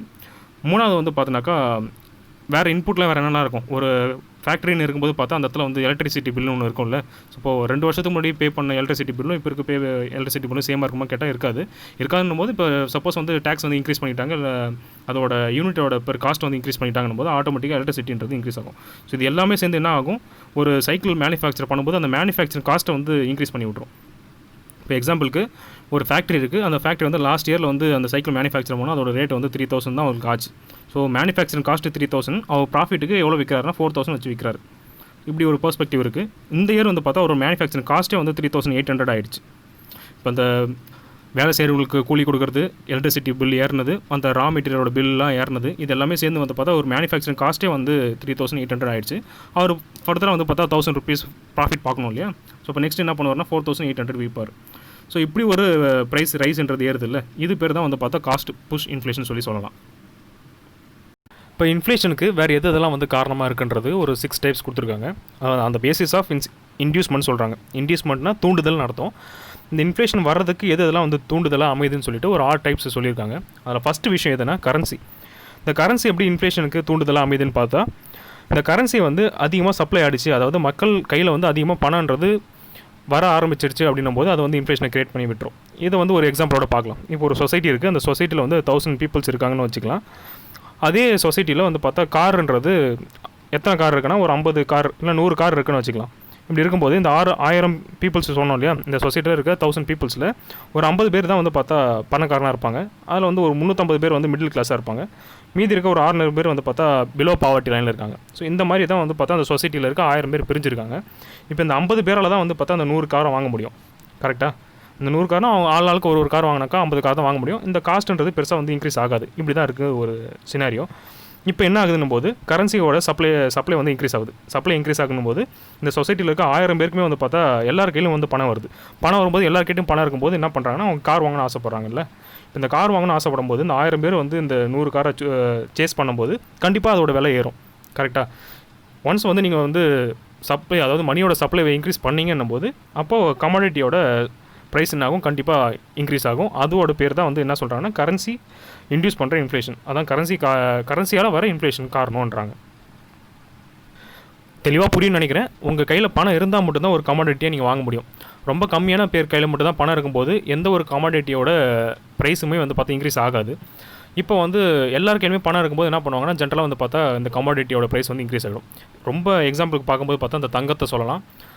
இன்னொன்று விஷயம் என்ன சொல்லலாம்க்கா, ரியல் எஸ்டேட்லாம் சொல்லலாம். இதெல்லாம் வந்து பார்த்தா டிமாண்டு வந்து ஜாஸ்தி ஆகுது. அது மட்டும் இல்லாமல் கரன்சியோட சப்ளை வந்து அதிகமாகிறதுனால ஒரு சில காலகட்டத்தில் வந்து பார்த்திங்கன்னா அந்த தங்கத்தையும் யாரும் மதிச்சதே கிடையாது. அது மட்டும் இல்லாமல் ஃப்ளாட்டையும் வந்து பார்த்தா பெருசாக யாரும் மதிச்சதே கிடையாது. எல்லா கையிலும் பணம் வாங்கணும் போது எதில் போய் இன்வெஸ்ட் பண்ணலாம் போது இந்த 2 விஷயத்தையும் சூஸ் பண்ணுறாங்க அவங்களோட ஃப்யூச்சருக்காக. அப்படி சூஸ் பண்ணும்போது யார் அதிகமாக எந்த இடத்த வந்து சூஸ் பண்ணுறாங்களோ அதோட கமாடிட்டி வந்து பார்த்தா அதோட ப்ரைஸ் வந்து ஜென்ரலாக இன்க்ரீஸ் ஆகிட்டே போகுது. ஸோ அதான் அந்த கரன்சி காஸ் பண்ணுற இன்ஃப்ளேஷன். இப்போ ஃபஸ்ட்டு பார்த்த சினாரியோவும் செகண்ட் பார்க்க போகிற சினாரியோவும் திட்ட சேம் தான். Credit inflation. இப்போ வந்து கையில் காசு இல்லை, ஒரு குறிப்பிட்ட சமூகத்துக்கிட்ட காசு இல்லைன்னு இருக்கும்போது அவங்களுக்கு வந்து கடன் கொடுக்கறதுக்கு ரெடியாக இருக்காங்க. அதாவது பேங்க் என்ன பண்ணால் லெண்டிங் கிரெடிட்ன்றாங்க, அதாவது கடன் கொடுக்கறதுக்கு ரெடியாக இருக்கும்போது அவங்க கையில் காசு வரும்ல. ஸோ அந்த காசை வச்சு அவங்க ஏதோ வந்து இன்வெஸ்ட் பண்ணுவாங்க. கரெக்டாக அந்த இன்வெஸ்ட்மெண்ட் பண்ணுறது ஏதோ ஒரு பர்டிகுலர் கமாடிட்டியாக இருக்கும்போது அது வந்து பார்த்தா இன்ஃப்ளேஷனுக்கு வழிவகுத்து விட்டுரும். அதுதான் சொல்கிறது. இப்போ கையில் காசு இல்லாட்டாலும் அவங்க கையில் காசு வரும்போது ஏதோ ஒன்று கண்டிப்பாக அது இன்வெஸ்ட் பண்ணுவாங்கல்ல, அந்த காசு செலவு பண்ணுவாங்க இல்லையா, அதை வந்து பர்டிகுலராக ஏதோ ஒரு விஷயத்தில் செலவு பண்ணும்போது அது வந்து இன்ஃப்ளேஷனுக்கு கிரியேட் பண்ணி விட்டுரும். அதுதான் மணி சப்ளை வந்து கண்டிப்பாக இன்க்ரீஸ் ஆகும். அதாவது பேங்க் வந்து பீப்புள்ஸ் கிட்ட காசு கொடுத்துச்சுன்னும் போது சப்ளை கண்டிப்பாக பீப்புள்ஸ் கிட்ட இன்க்ரீஸ் தானே ஆகுது. அது வந்து பார்த்தா ப்ரைஸ் இன்க்ரீஸ் ஆகிறதுக்கு ஒரு காரணமாக அமைஞ்சிடும். இது செகண்ட் டைப்பு. டெஃபிசிட் பட்ஜெட் சொல்லிட்டு ஒரு கான்செப்ட் இருக்குது. டெஃபிசிட்னா என்ன அர்த்தம்னா பற்றாக்குறை. இப்போ சென்ட்ரல் கவர்மெண்ட்டும் வந்து பார்த்தா ஒரு பட்ஜெட் போடுது. அந்த பட்ஜெட்டுக்கு தேவையான மணி கிடையாது. அதாவது நம்மளோட கண்ட்ரியில் மணி கிடையாதுன்னும் போது அவங்க என்ன பண்ணுவாங்கன்னா, அந்த பற்றாக்குறையை நிவர்த்தி பண்ணுறதுக்காக பிரிண்டிங் இருக்குல்ல, சென்ட்ரல் பேங்க் என்ன பண்ணும், சென்ட்ரல் பேங்க்கோட அத்தாரிட்டி தான் வந்து பார்த்தா பணத்தை வந்து பிரிண்ட் பண்ணுறதுக்கான அத்தாரிட்டி அது கீழே தான் இருக்கும். ஸோ அது என்ன செய்யுதுன்னா, யூஸ்வலாக வந்து ஒரு இயருக்கு வந்து எவ்வளோ அமௌண்ட் வந்து பிரிண்ட் பண்ணி மக்கள் கையில் விடுவாங்களோ அதை விட வந்து இந்த டெஃபிசிட் காரணமாக அடிஷ்னலாக வந்து பார்த்தா அமௌண்ட்டை வந்து பிரிண்ட் பண்ணி விட்டுறாங்க. அப்படி விடும்போது என்ன பண்ணுறோம், அதுவும் வந்து பார்த்தா மக்கள் கையில் வந்து சப்ளை வந்து இன்க்ரீஸ் பண்ணி விட்ரும். ஸோ அது என்ன செஞ்சிடும் அப்படின்னா, அதுவும் வந்து பார்த்தா இன்ஃப்ளேஷனை தான் வந்து கிரியேட் பண்ணி விட்டுரும். இதுதான் வந்து டெஃபிசிட் இன்டியூஸ்டு இன்ஃப்ளேஷன் சொல்கிறாங்க. அதாவது பற்றாக்குறையை போயிட்டு இன்ஃப்ளேஷனை வந்து தூண்டி விடுறதுக்கான ஒரு காரணமாக அமையுதுன்றது தேர்ட் கேட்டகரி. நம்ம இந்தியாவை பொறுத்த வரைக்கும் இந்த சென்ட்ரல் பேங்க்ன்றது எது, ஆர்பிஐ. ஸோ இந்த ஆர்பிஐ கிட்ட தான் வந்து என்ன இருக்குது, பிரிண்டிங் கரன்சின்ற அத்தாரிட்டி இந்த ஆர்பிஐ கிட்ட தான் இருக்குது. இப்போது பர்டிகுலராக இந்த 2020 பட்ஜெட் இயரில் டெஃபிசிட் பட்ஜெட் தான் இருக்குது. அப்படின்னும் போது என்ன பண்ணுறாங்க அப்படின்னா, இந்த ஆர்பிஐ என்ன செய்கிறாங்க, நார்மலாக வந்து பார்த்தா ஒரு 1,00,000 கோடி வந்து பார்த்தா மணி வந்து பிரிண்ட் பண்ணி ஒரு இயருக்கு சர்க்குலேஷனுக்கு விடுறாங்க. அப்படின்னும் போது இந்த இயர் வந்து பார்த்தா பட்ஜெட்டோட டெஃபிசிட் வந்து ரொம்பவே ஜாஸ்தியாக இருக்குன்னும் போது அவங்க என்ன செய்கிறாங்கன்னா, எக்ஸ்ட்ரா வந்து ஒரு 15 லட்சம் கோடி வந்து பார்த்தா மணியை வந்து பிரிண்ட் பண்ணி விட்டுறாங்க. இது நார்மலாக என்ன பண்ணுறோம், சப்ளை வந்து இன்க்ரீஸ் பண்ணி விட்டுரும். இந்த 15 லட்சம் கோடியை பிரிண்ட் பண்ணி என்ன செய்வாங்க, கண்டிப்பாக முதலீட்டில் தான் போடுவாங்க. எந்த இடத்துல வந்து அவங்க ப்ராஜெக்ட்லாம் அனௌன்ஸ் பண்ணிருக்காங்க, இல்லை இந்த மக்களுக்கான நலத்திட்டம்லாம் போட்டிருக்காங்களோ அது எல்லாத்துக்கும் வந்து பார்த்தா யூஸ் பண்ண ஆரம்பிப்பாங்க. அந்த நலத்திட்டம்லாம் கடைசியில் எங்கே போய் சேரும், மக்கள் கையில் தான் போய் சேரும். ஸோ கண்டிப்பாக வந்து இந்த அமௌண்ட் எல்லாமே மக்கள் கையில் போக போக போக என்ன மக்கள் கையில் மணி சப்ளைன்றது இன்க்ரீஸ் ஆக ஆரம்பிச்சிடும். அது லாஸ்ட்டாக என்ன செஞ்சிடும், கண்டிப்பாக என்ன பண்ணும், ப்ரைஸை வந்து இன்க்ரீஸ் பண்ணி விட்டுரும். ஸோ அது வந்து பார்த்தா இது இன்ஃப்ளேஷன் சொல்லுவாங்க. நெக்ஸ்ட் பார்க்க போகிற டைப் வந்து ரொம்பவே சிம்பிள் தான், ப்ராஃபிட் இன்டியூஸ்டு இன்ஃப்ளேஷன். ஒரு கம்பெனியோட ஓனர் இருக்காருன்னும் போது, இப்போ எக்ஸாம்பிளுக்கு ஒரு கம்பெனி எடுத்துக்கலாம், பைக்கோட கம்பெனி எடுத்துக்கலாம். ஒரு பைக்கை வந்து பார்த்தா நார்மலாக என்ன பண்ணுறாருன்னா 50,000 ரூபாய்க்கு வந்து அவர் சேல் பண்ணுறாருன்னும் போது அவருக்கு வந்து ப்ராஃபிட் அதுலேருந்து எவ்வளோ வருதுன்னு பார்க்கலாம். இப்போ சப்போஸ் வந்து அதோட மேனுஃபேக்சரிங் காஸ்ட்டு 45,000 இருக்கணும் போது அது 50,000 ரூபாய்க்கு சேல் பண்ணுறாருன்னும் போது 5,000 ரூபாய் ப்ராஃபிட் வரும் இல்லையா, ஒரு பைக்கு விற்றா 5,000 ரூபாய் ப்ராஃபிட் வரும். இப்போ வந்து அந்த ப்ராஃபிட் அவருக்கு பத்தலைன்னும் போது ஹையஸ்ட் மார்ஜினுக்கு விற்கிறாரு. இப்போ அந்த 5,000 ரூபாய் ப்ராஃபிட் பத்தலை, எனக்கு இன்னும் 15,000 ப்ராஃபிட் தேவைன்னும் போது அந்த 45,000 ரூபாய் பைக்குன்றதை என்ன செய்கிறாருன்னா 60,000 ரூபாய்க்கு சேல் பண்ணுறாரு. ஸோ ஒரு ப்ராஃபிட் அதிகமாக எதிர்பார்த்ததுனால இந்த இன்ஃப்ளேஷன் ப்ரைஸ் ரைஸ்ன்றது ஆகிருக்கு இல்லையா, இது வந்து பார்த்தா ஒரு type of inflation. So price rise தானே இன்ஃப்ளேஷன் சொல்கிறோம். ப்ராஃபிட்னால வர்ற ப்ரைஸ் ரைஸுக்கு பேர் வந்து பார்த்தா இந்த ப்ராஃபிட் இன்டியூஸ்டு இன்ஃப்ளேஷன் சொல்லுவாங்க. இப்போ வந்து ஸ்கேர்சிட்டி, அதாவது பற்றாக்குறை வந்து பார்த்தா இன்ஃப்ளேஷனுக்கு ஒரு தூண்டுதலாக அமையும். எப்படின்னு பார்த்தா மேனுஃபேக்சரிங் இருக்குல்ல, அந்த ப்ரொடக்ஷன் இருக்குல்ல, அந்த ப்ரொடக்ஷன் வந்து பார்த்தா கம்மியாயிடுச்சு. இப்போது நார்மலாக அந்த பால் பாக்கெட்டே எடுத்துக்கலாம். எக்ஸாம்பிளுக்கு ஒரு 100 பால் பாக்கெட் வந்து ஒரு நாளைக்கு தேவைப்படுதுன்னும் போது நார்மலாக அந்த 100 பால் பாக்கெட் வந்து பெர் டேக்கு வந்து மேனுஃபேக்சர் அமைச்சிட்டாங்கன்னா ஒன்றும் பிரச்சனை இல்லை. 40 பால் பாக்கெட் தான் வந்து பார்த்தா ஒரு நாள் தயாரிக்க முடிஞ்சிருக்குன்னும் போது இது வந்து என்ன பண்ணால் இன்ஃப்ளேஷனுக்கு கிரியேட் பண்ணி விட்டுருன்னு சொல்லிட்டு லாஸ்ட் ஒரு எக்ஸாம்பிள் பார்த்தோம்ல, அதுதான். இப்போ ப்ரொடக்ஷன் வந்து ஃபாலோ ஆயிருக்கு, அதனால் இன்ஃப்ளேஷன்றது வரும். இது ஒன்று. இன்னொரு கேட்டகரி என்னன்னாக்கா ஹோர்டிங் அப்படின்னு என்ன அர்த்தம்னா பதுக்குதல். இப்போ இந்த 100 பால் பாக்கெட் ப்ரொடியூஸ் ஆயிருக்குன்னும் போது அதை என்ன செய்கிறாங்கன்னா அதை பதுக்கி வைக்கிறாங்கன்னா ஒரு 50 பால் பாக்கெட்டை பதுக்கி வச்சுட்டு 50 தான் வந்து மார்க்கெட் ரிலீஸ் பண்ணுறாங்க. ஸோ இது வந்து பார்த்தா கண்டிப்பாக வந்து இந்த டிமாண்டை கிரியேட் பண்ணும். அது மட்டும் இல்லாமல் ஸ்கேர்சிட்டியை கிரியேட் பண்ணி வைக்கும். இதுவும் வந்து பார்த்தா இன்ஃப்ளேஷனுக்கு தான் வந்து வழி வைக்கும். அப்படிலாம் பிளாக் மார்க்கெட்டிங், இந்த பிளாக் மார்க்கெட்டிங், ஹோர்டிங், ப்ரொடக்ஷன் வந்து கம்மியாக வருது, இதெல்லாமே வந்து பார்த்தா இன்ஃப்ளேஷனை வந்து தூண்டிவிடும். அப்படின்றது தான் அந்த ஸ்கேர்சிட்டி இன்ஃப்ளேஷன் சொல்கிறாங்க. இது வந்து எப்போ நடந்துச்சுன்னும் போது இதுக்கு ஒரு எக்ஸாம்பிள் இருக்குது. இது வந்து நீங்கள் கரண்ட் அஃபேர்ஸ்லாம் ஃபாலோ பண்ணியிருந்தீங்க, அதாவது ஒரு 3 இயர்ஸாக நீங்கள் வந்து எந்த சிவில் சர்வீஸ் எக்ஸாமினேஷன் படிச்சிருந்தாலும் சரி தான் இந்த வெனிசுலான்ற பேரை கண்டிப்பாக கரண்ட் அஃபேர்ஸில் படிச்சிருப்பீங்க. 2018 இந்த வெனிசுலா வந்து பார்த்தா ஹைப்பர் இன்ஃப்ளேஷன் வந்து கிரியேட் ஆச்சு. ஸோ அது வந்து எதனால் கிரியேட் ஆச்சுன்னா இந்த ஹோர்டிங், பிளாக் மார்க்கெட்டிங், இந்த ப்ரொடக்ஷன்லாம் கம்மியானதுக்கான காரணத்தினால இன்ஃப்ளேஷன்றது அந்த கண்ட்ரியில் உருவாச்சு. இது வந்து ஒரு பெஸ்ட் எக்ஸாம்பிள் சொல்லலாம். லாஸ்ட் டைப் என்னன்னாக்கா ஒரு கண்ட்ரியோட டேக்ஸ் இன்க்ரீஸ் ஆச்சுன்னும் போது அந்த ப்ரைஸ் வந்து இன்க்ரீஸ் ஆகும் இல்லையா, அது வந்து ஒரு இன்ஃப்ளேஷனை கிரியேட் பண்ணி விட்டுரும். இப்போ நார்மலாக நடக்க ஒரு பிஸ்கெட் பாக்கெட் எடுத்துக்கலாம். பிஸ்கெட் பாக்கெட் வந்து 20 ரூபாய்க்கு விற்கிறாங்கன்னும் போது இப்போ அதோட மேனுஃபேக்சரிங் காஸ்ட்டு வந்து 18 ரூபா, வந்து 2 ரூபா டேக்ஸ் எக்ஸ்ட்ரா போட்டிருக்காங்கன்னா 20 ரூபாய்க்கு விற்றுருக்காங்க. இப்போ வந்து டேக்ஸ் இன்க்ரீஸ் பண்ணுறாங்க. எல்லா டேக்ஸுமே இன்க்ளூட் தான், அதாவது இன்டைரக்ட் டேக்ஸ்லேருந்து excise tax, custom duty, sales tax, இதெல்லாமே வந்து இன்க்ரீஸ் பண்ணுறாங்க. கவர்மெண்ட் இன்க்ரீஸ் பண்ணுறாங்கன்னும் போது இதுக்கு முன்னாடி எப்படி சொன்னால் 18 ரூபா வந்து மேனுஃபேக்சரிங் காஸ்ட்டாக இருந்துச்சு, அதுக்கு வந்து ₹2 டேக்ஸ் போட்டாங்கன்றாங்க சொன்னால. அதே ₹18 மேனுஃபேக்சரிங் காஸ்ட்டுக்கு இப்போ வந்து பார்த்தா ₹8 டேக்ஸ் போடுறாங்க. அப்படின்னும் போது அது ப்ரைஸ் என்ன ஆகும்? ₹24 ₹26 வந்துடும் இல்லையா? இது வந்து பார்த்தா இப்போ எப்படியா இருக்குது? லாஸ்ட்டு டைம் பார்க்கும்போது ₹20 விற்ற பிஸ்கெட் வந்து இப்போ ₹26 விற்குது. அப்போ ப்ரைஸ் இன்க்ரீஸ் ஆகிருக்கு. இதுவும் வந்து ஒரு டைப் ஆஃப் இன்ஃப்ளேஷன். அவ்வளோதான். சிம்பிளாக வந்து டேக்ஸ் போட்டதுனால அதோட கமாடிட்டியோட ப்ரைஸ் வந்து இன்க்ரீஸ் ஆச்சு அப்படின்னும் போது அது டேக்ஸ் இன்டியூஸ்ட் இன்ஃப்ளேஷன். ஸோ இவங்க சொன்ன 6 டைப் வந்து பார்த்தா இவ்வளோ தான். நெக்ஸ்ட் வந்து இன்ஃப்ளேஷன் வர்றதுக்கு என்னெல்லாம் காரணமாக இருந்துச்சு, காசஸ் ஆஃப் இன்ஃப்ளேஷன் பற்றி பார்ப்போம். இதுக்கு முன்னாடி பார்த்த எல்லாமே வந்து நமக்கு தெளிவாக புரிஞ்சிருந்துச்சு அப்படின்னாக்கா இதோட காசஸ் எல்லாமே ரொம்ப ஈஸி தான். இப்போ இன்க்ரீஸ் இன் மணி சப்ளை, இதை நம்ம இதுக்கு முன்னாடி சொன்னது தான். இப்போ மக்கள் கையில் மணி சப்ளைன்றது இன்க்ரீஸ் ஆச்சுன்னும் போது அவங்களோட வாங்கும் திறன்றது கண்டிப்பாக இன்க்ரீஸ் ஆகும். ஸோ அவங்க வாங்கும் திறன்றது இன்க்ரீஸ் ஆகும்போது கம்மியாக இருக்க கமாடிட்டி எல்லாமே வந்து பார்த்தா யார் அந்த பீப்புள்ஸ் வந்து சீக்கிரமாக வாங்கணுன்றத டிமாண்ட் போயிட்டே இருக்கும். இப்போ 100 ப்ராடக்ட் வந்து இருக்குது அப்படின்னும் போது அந்த 100 பேர் யார் வந்து வாங்க போகிறான்ட்டு ஒரு போட்டி இருக்கும்ல. அந்த போட்டி வர வர அந்த ஒரு ப்ராடக்ட்டுக்கான ப்ரைஸுமே வந்து பார்த்தா இன்க்ரீஸ் ஆகிட்டே போகும். So increase in money supply என்ன பண்ணும்? கண்டிப்பாக வந்து இன்ஃப்ளேஷனுக்கு ஒரு காரணமாக அமையும். நெக்ஸ்ட்டு வந்து டிஸ்போசபிள் இன்கமோட ரேட் வந்து பார்த்தா, அது டிஸ்போசபிள் இன்கம்ன்றது இன்க்ரீஸ் ஆச்சு அப்படின்னாக்கா அதுவும் வந்து பார்த்தா இன்ஃப்ளேஷனை வந்து தூண்டி விடுன்னு சொல்கிறாங்க. இந்த டிஸ்போசபிள் இன்கம்ன்றது எக்கனாமிக்கில் ரொம்ப இம்பார்ட்டண்டான டேர்ம் தான். முன்னாடியே படிச்சிருந்தீங்கன்னும் போது இந்த டிஸ்போசபிள் இன்கம்ன்றது ரொம்பவே புரிஞ்சிருக்கும். இருந்தாலும் ஒரு ஷார்ட்டாக சொல்லிடுறேன். இப்போ வந்து ஒரு பர்சன் வந்து 1 lakh வந்து சேலரி வாங்குறாரு அப்படின்னும் போது அவர் வந்து பார்த்தா இன்கம் டேக்ஸ் கட்டுவார்ல. இன்கம் டேக்ஸ் சப்போஸ் எக்ஸாம்பிளுக்காக சொல்கிறேன், ₹10,000 கட்டாரு வச்சுக்கலாம். இப்போ இந்த ₹10,000 கட்டாரு அப்படின்னும் போது சப்போஸ் லோன் எதாவது இருந்துச்சுன்னா அது ஒரு ₹5,000 அப்படின்ற மாதிரி பார்த்துக்கலாம். அவர் என்னென்னலாம் வந்து அவரோட பேமெண்ட்லாம் இருக்கோ அது எல்லாத்தையும் போக மீதி வந்து பார்த்தா அவர் கையில் வந்து ஒரு ₹80,000 இருக்கணும் போது இந்த ₹80,000 வந்து பார்த்தா அவரால் செலவு பண்ண முடியும். இதுதான் வந்து பார்த்தா இந்த டிஸ்போசபிள் இன்கம் சொல்கிறாங்க. சிம்பிளாக சொல்லப்போனால் அவருக்கு இருக்க போகிற டேக்ஸை வந்து ரெடியூஸ் பண்ணிவிட்டு மீதி என்ன அமௌண்ட் இருக்கோ இப்போ அதை மட்டும் தான் வந்து அவரால் செலவு பண்ண முடியும். அது பேர் தான் வந்து என்ன சொல்கிறாங்கன்னா டிஸ்போசபிள் இன்கம்ன்றது. இப்போ கவர்மெண்ட் என்ன பண்ணுது?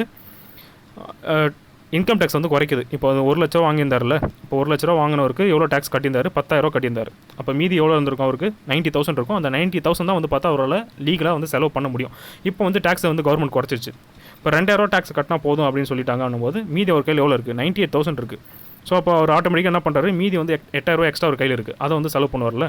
இப்படி பண்ணும்போது என்ன ஆகும்னா இன்ஃப்ளேஷன் வரதுக்கான நிறைய வாய்ப்பு இருக்குது. அதாவது இதுக்கு முன்னாடி பண்ண செலவுக்கு இப்போ பண்ணுற செலவுக்கும் டிஃப்ரென்ஸ் அதிகமாக இருக்கணும் போது கண்டிப்பாக இன்ஃப்ளேஷன் கிரியேட் ஆகான சான்ஸ் இருக்குது. ஸோ அதுதான் சிம்பிளாக சொல்ல வருது. டிஸ்போசபிள் இன்கம்ன்றது இன்க்ரீஸ் ஆச்சு அப்படின்னா கண்டிப்பாக வந்து இன்ஃப்ளேஷனுக்கு ஒரு காரணமாக அமையும்னு சொல்லி சொல்கிறாங்க. அவ்வளோதான். அது மட்டும் இல்லாமல் நேஷனல் இன்கம் இன்க்ரீஸ் ஆகுது அப்படின்னும் போது இப்போ நேஷனல் இன்கம்னா என்ன? நம்ம கண்ட்ரியோட ஒட்டுமொத்த இன்கம்ன்றது வச்சுக்கலாம். அது மட்டும் இல்லாமல் பெர் கேபிட்டா இன்கம் கூட நம்ம எடுத்துக்கலாம்.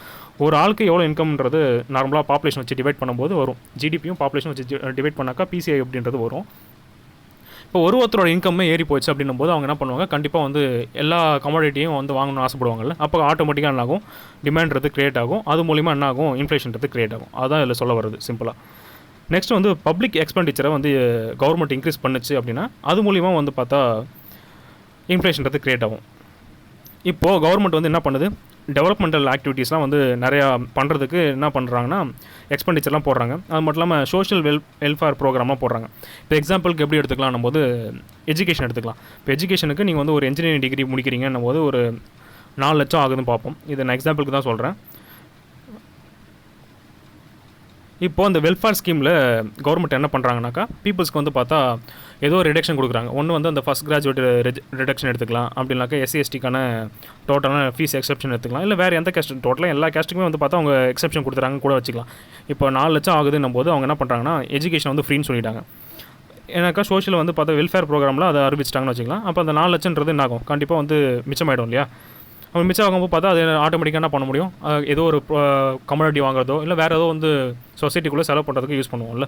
ஸோ அப்படி பார்க்கும்போது பார்த்தா கண்டிப்பாக வந்து அது இன்ஃப்ளேஷனுக்கு ஒரு காரணமாக அமையும். அதுதான் சொல்ல வருது.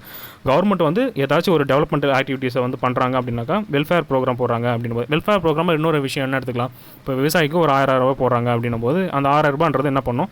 அவங்களுக்கு ஏதோ ஒரு விதத்தில் ஹெல்ப்ஃபுல்லாக தான் இருக்கும். அந்த ₹6,000 அதை பார்த்தா மிச்சப்படுத்துது. எல்லாம் எக்ஸாம்பிள் தான். இந்த ₹6,000 பெருசாக என்ன பண்ணுறோன்னு கேட்டுறாதீங்க. ஜஸ்ட் எக்ஸாம்பிளுக்காக ஒரு பெர்ஸ்பெக்டிவாக சொல்கிறேன். எப்படி ஒரு வெல்ஃபேர் ப்ரோக்ராம் போட்டாலும் ஏதாச்சும் ஒரு காரணத்தில் வந்து பார்த்தா அது பப்ளிக்கு வந்து ஹெல்ப்ஃபுல்லாக இருக்கும். ஸோ அப்படி இருக்கும்போது அது ஏதோ ஒரு விஷயத்தை இன்ஃப்ளேஷனுக்காக ஒரு தூண்டுதலாக அமைன்றது தான் சிம்பிளாக இந்த விஷயத்தில் சொல்ல வருது. கன்சியூமரோட ஸ்பெண்டிங் வந்து இன்க்ரீஸ் ஆச்சு அப்படின்னும் போது அதுவும் பார்த்தா ஒரு இன்ஃப்ளேஷனை க்ரியேட் பண்ணும். எக்ஸாம்பிளுக்கு என்ன சொன்னேன்னா ஒரு 20,000 ஒரு மொபைல் இருக்குன்னும் போது அந்த 20,000க்கான மொபைலை வந்து ஈஸியாக உங்களால் வாங்க முடியாத ஒரு சூழ்நிலை இருக்குன்னும் போது என்ன பண்ணலாம்னாக்கா இன்ஸ்டால்மெண்ட் பேசிஸில் வாங்கலாம். அதாவது இஎம்ஐயில் வாங்கலாம். இஎம்ஐயில் வாங்கும்போது நீங்கள் ஒரு 1/3 அமௌண்ட் பே பண்ணால் போதும் அப்படின்ற ஒரு சுச்சுவேஷன் கிரியேட் ஆகும்போது ஈஸியாக நீங்கள் அதை வாங்கிடுவீங்க. அப்படின்னும் போது இந்த ப்ராடக்ட்டை வாங்கியாச்சு. நெக்ஸ்ட் வந்து அதே வருஷத்துலேயே வந்து அதாவது அதே மந்த்லேயே வேறு ஏதோ ஒரு பொருளை இஎம்ஐயில் வாங்குறீங்க. இப்போது டிவி இஎம்ஐயில் வாங்குறீங்க போது 2 கமாடிட்டி வாங்குறீங்க. மொபைல் வாங்குறீங்க, டிவி வாங்குறீங்க.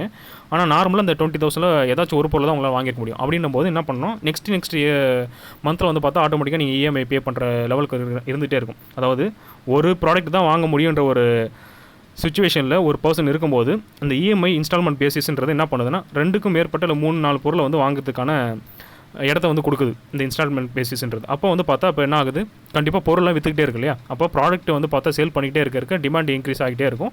அது மூலிமா என்ன ஆகும்னா கண்டிப்பாக என்ன ஆகும், இன்ஃப்ளேஷன் தான் வரும். ஸோ இதை தான் சொல்ல வராங்க. சீப் மணி பாலிசின்னு சொல்லிட்டு ஒன்று இருக்குது. இப்போ இது வந்து பார்த்தா 2 விதமாக வந்து பார்க்கலாம். ஒன்று வந்து பார்த்தா சீப் மணி அப்படின்னு சொல்லிட்டு ஒன்று இருக்குது. இன்னொன்று வந்து பார்த்தா டியர் மணி அப்படின்னு ஒன்று இருக்குது. இந்த சீப் மணி அப்படின்னா என்ன அர்த்தம்னாக்கா பணத்துக்கு பெருசாக மதிப்பே இருக்காது. இந்த டியர் மணி அப்படின்னும் போது அது பணத்துக்கு மதிப்பு இருக்கும். ஸ்டார்டிங்கில் பார்த்தா அந்த ஆனியன் எக்ஸாம்பிள் தான். 10 ரூபாய்க்கு வந்து 1 கிலோ இருக்கும்போது 30 ரூபாய்க்கு என்னால் 3 கிலோ வாங்க முடிஞ்சு. இது வந்து பார்த்தா என்ன சொல்லலாம், டியர் மணி சொல்லலாம். அதாவது 3 கிலோ வாங்க முடியுது என்னால். அதாவது கமோடிட்டி என்னால் அதிகமாக வாங்க முடியுது. இப்போ வந்து 15 ரூபாய்க்கு 1 கிலோன்னு இருக்கும்போது நான் என்ன பண்ணுறேன், 30 ரூபாய்க்கு 2 கிலோ தான் வாங்குறேன். இது வந்து பார்த்தா சீப் மணி. அதாவது என்னால் 2 கிலோவை 30 ரூபா கொடுத்து வாங்க வேண்டிய சூழ்நிலை இருக்குது. சரியா? இப்போ இந்த மணி வந்து சீப்பாகிடுச்சு. இங்கே வந்து பார்த்தா மணின்றது டியராக இருக்குது அப்படின்ற மாதிரி. அதாவது மணியோட வேல்யூ வந்து அதிகமாக இருக்குது அப்படின்னும் போது அது வந்து டியர் மணி. மணியோட வேல்யூ வந்து கம்மியாகிடுச்சு அப்படின்னும் போது அது சீப் மணி. சிம்பிளாக சொல்லப்போனால் அதிக விலை கொடுத்து கம்மியான கமாடிட்டியை நான் வாங்குறேன்னும் போது அது பார்த்தா சீப் மணி. சரியா? இப்போ வந்து அதிகமான கமாடிட்டியை கம்மியான விலை கொடுத்து வாங்குறேன்னும் போது வந்து பார்த்தா டியர் மணி. ஸோ அந்த மாதிரி தான் இது எப்படி வந்து கிரியேட் ஆகும்னும் போது, ஒரு சொசைட்டியில் மணியோட சப்ளை இன்க்ரீஸ் ஆகிடுச்சு அப்படின்னும் போது அந்த மணி என்ன ஆகும், கண்டிப்பாக சீப் ஆகிடும் இல்லையா. அதுதான் வந்து சீப் மணி சொல்லி சொல்கிறோம். சிம்பிளாக சொல்லப்போனால் கமாடிட்டியோட மதிப்பு வந்து ஏறிடும், மணியோட மதிப்பு வந்து பார்த்தா குறைஞ்சிடும். அவ்வளோதான். இதுவுமே நம்ம லாஸ்ட் டைமில் பார்த்தாச்சு, இந்த டெஃபிசிட் ஃபினான்சிங் அப்படின்றது. இந்த டெஃபிசிட் ஃபினான்சிங் சொல்லிட்டு ஒரு கான்செப்ட் உள்ளே வந்துட்டாலே என்ன ஆகிடும், கண்டிப்பாக வந்து இன்ஃப்ளேஷன் தான் வரும். ஸோ இது லாஸ்ட்டே பார்த்தோம்ல, பிரிண்டிங் மோர் நோட்ஸு அந்த மாதிரி, இல்லைனாக்கா வெளியிலேருந்து கடை வாங்குறது, மணி சப்ளைவை இன்க்ரீஸ் பண்ணுறது, இதெல்லாம் என்ன பண்ணும் அப்படின்னாக்கா டிமாண்டை க்ரியேட் பண்ணி அது மூலிமா என்ன பண்ணும், சப்ளை டிமாண்டு செயினை வந்து உருகுல வச்சு என்ன பண்ணுறோன்னா கண்டிப்பாக வந்து ப்ரைஸை வந்து இன்க்ரீஸ் பண்ணுறதுக்கான ஒரு காரணமாக அமைஞ்சிடும்.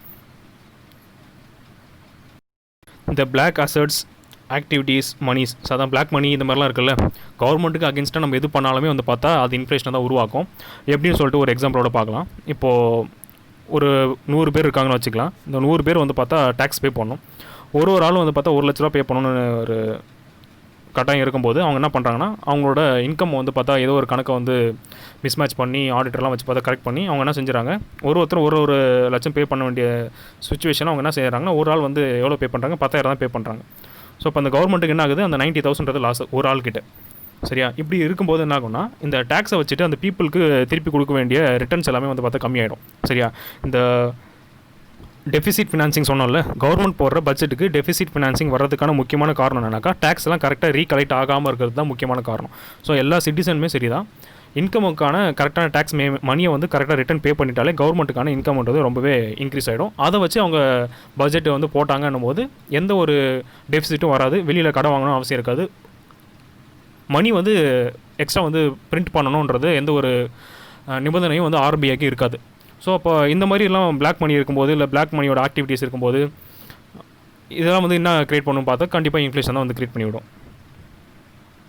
இந்த ஹவாலான்னு சொல்லிட்டு ஒரு கான்செப்ட் இருக்குல்ல, அதுவும் தான் அந்த ஆக்டிவிட்டீஸில் வர்றது வந்து பார்த்தா ஹவாலா எடுத்துக்கலாம். ஹவாலா பணம் சொல்லி கேள்விப்பட்டிருப்பீங்க. அதாவது 2 கண்ட்ரி இருக்கும். இப்போ வந்து இந்தியா இருக்குது, இங்கே வந்து பார்த்தா சுவிட்சர்லாண்ட் இருக்குன்னு வச்சுக்கலாம்.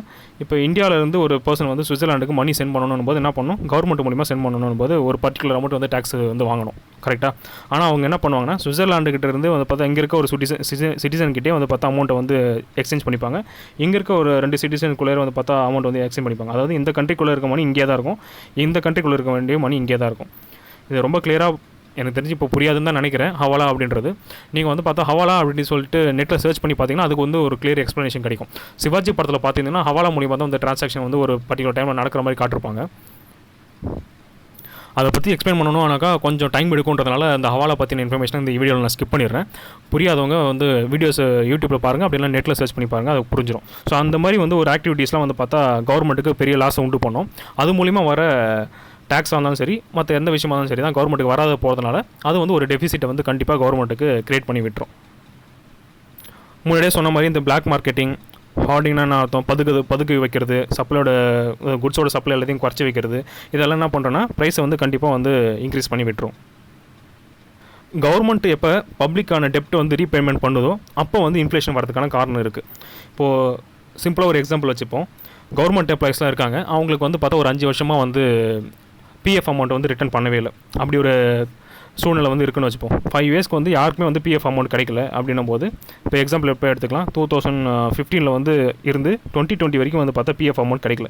இதுக்கு நடுவில் வந்து பார்த்தா எவ்வளோ கவர்மெண்ட் எம்ப்ளாயிஸ் வந்து ரிட்டையர் ஆகிப்பாங்க, யாருக்குமே வந்து இந்த பிஎஃப் அமௌண்ட் கிடைக்கலன்னும் போது 2020 என்ன பண்ணுறாங்கன்னா எல்லாருக்கும் வந்து பிஎஃப் அமௌண்ட் வந்து போட்டுறாங்க. ஸோ அப்போ என்னாகும், இவ்வளோ அந்த 5 வருஷமாக வந்து கையில் காசு இல்லாத இருந்த பீப்புள்ஸ் கவர்மெண்ட் எம்ப்ளாயிஸ் எல்லாருக்குமே என்ன ஆகிடும்னா இந்த 2020 கையில் வந்து காசு வந்துடும். இந்தியாவுக்கே சொல்கிறேன். இப்படி வரும்போது என்ன ஆகிடும், அப்போ அந்த டிராஸ்டிக்காக வந்து பார்த்தா சப்ளை ஆஃப் மணின்றது எல்லார் கையிலும் வந்து இன்க்ரீஸ் ஆகிடுச்சுல்ல. அப்போ என்ன ஆகும்னும் போது கண்டிப்பாக என்ன ஆகும், இன்ஃப்ளேஷன்றது க்ரியேட் ஆகிடும். இது வந்து ஒரு காரணம் தான். ஸோ மணி சப்ளைன்றது இந்த இடத்துல இன்க்ரீஸ் ஆகுது. மணி சப்ளை இன்க்ரீஸ் ஆச்சுன்னும் போது என்ன ஆகும், கண்டிப்பாக இன்ஃப்ளேஷன் தான் கொண்டு வரும். இன்ஃப்ளேஷன் வந்துச்சுன்னா என்ன ஆகும், அது சீப் மணியாக தான் ஆகிடும். அதாவது மணிக்கான வேல்யூன்றது கண்டிப்பாக குறைய ஆரம்பிச்சிடும். அது அவ்வளோதான் சிம்பிளாக சொல்ல போனாக்கா. அது மட்டும் இல்லாமல் கண்டிப்பாக என்ன ஆகும், இந்த இடத்துல டிமாண்ட்றது க்ரியேட் ஆகும், குட்ஸுக்கும் க்ரியேட் ஆகும், சர்வீஸ்க்கும் க்ரியேட் ஆகும்.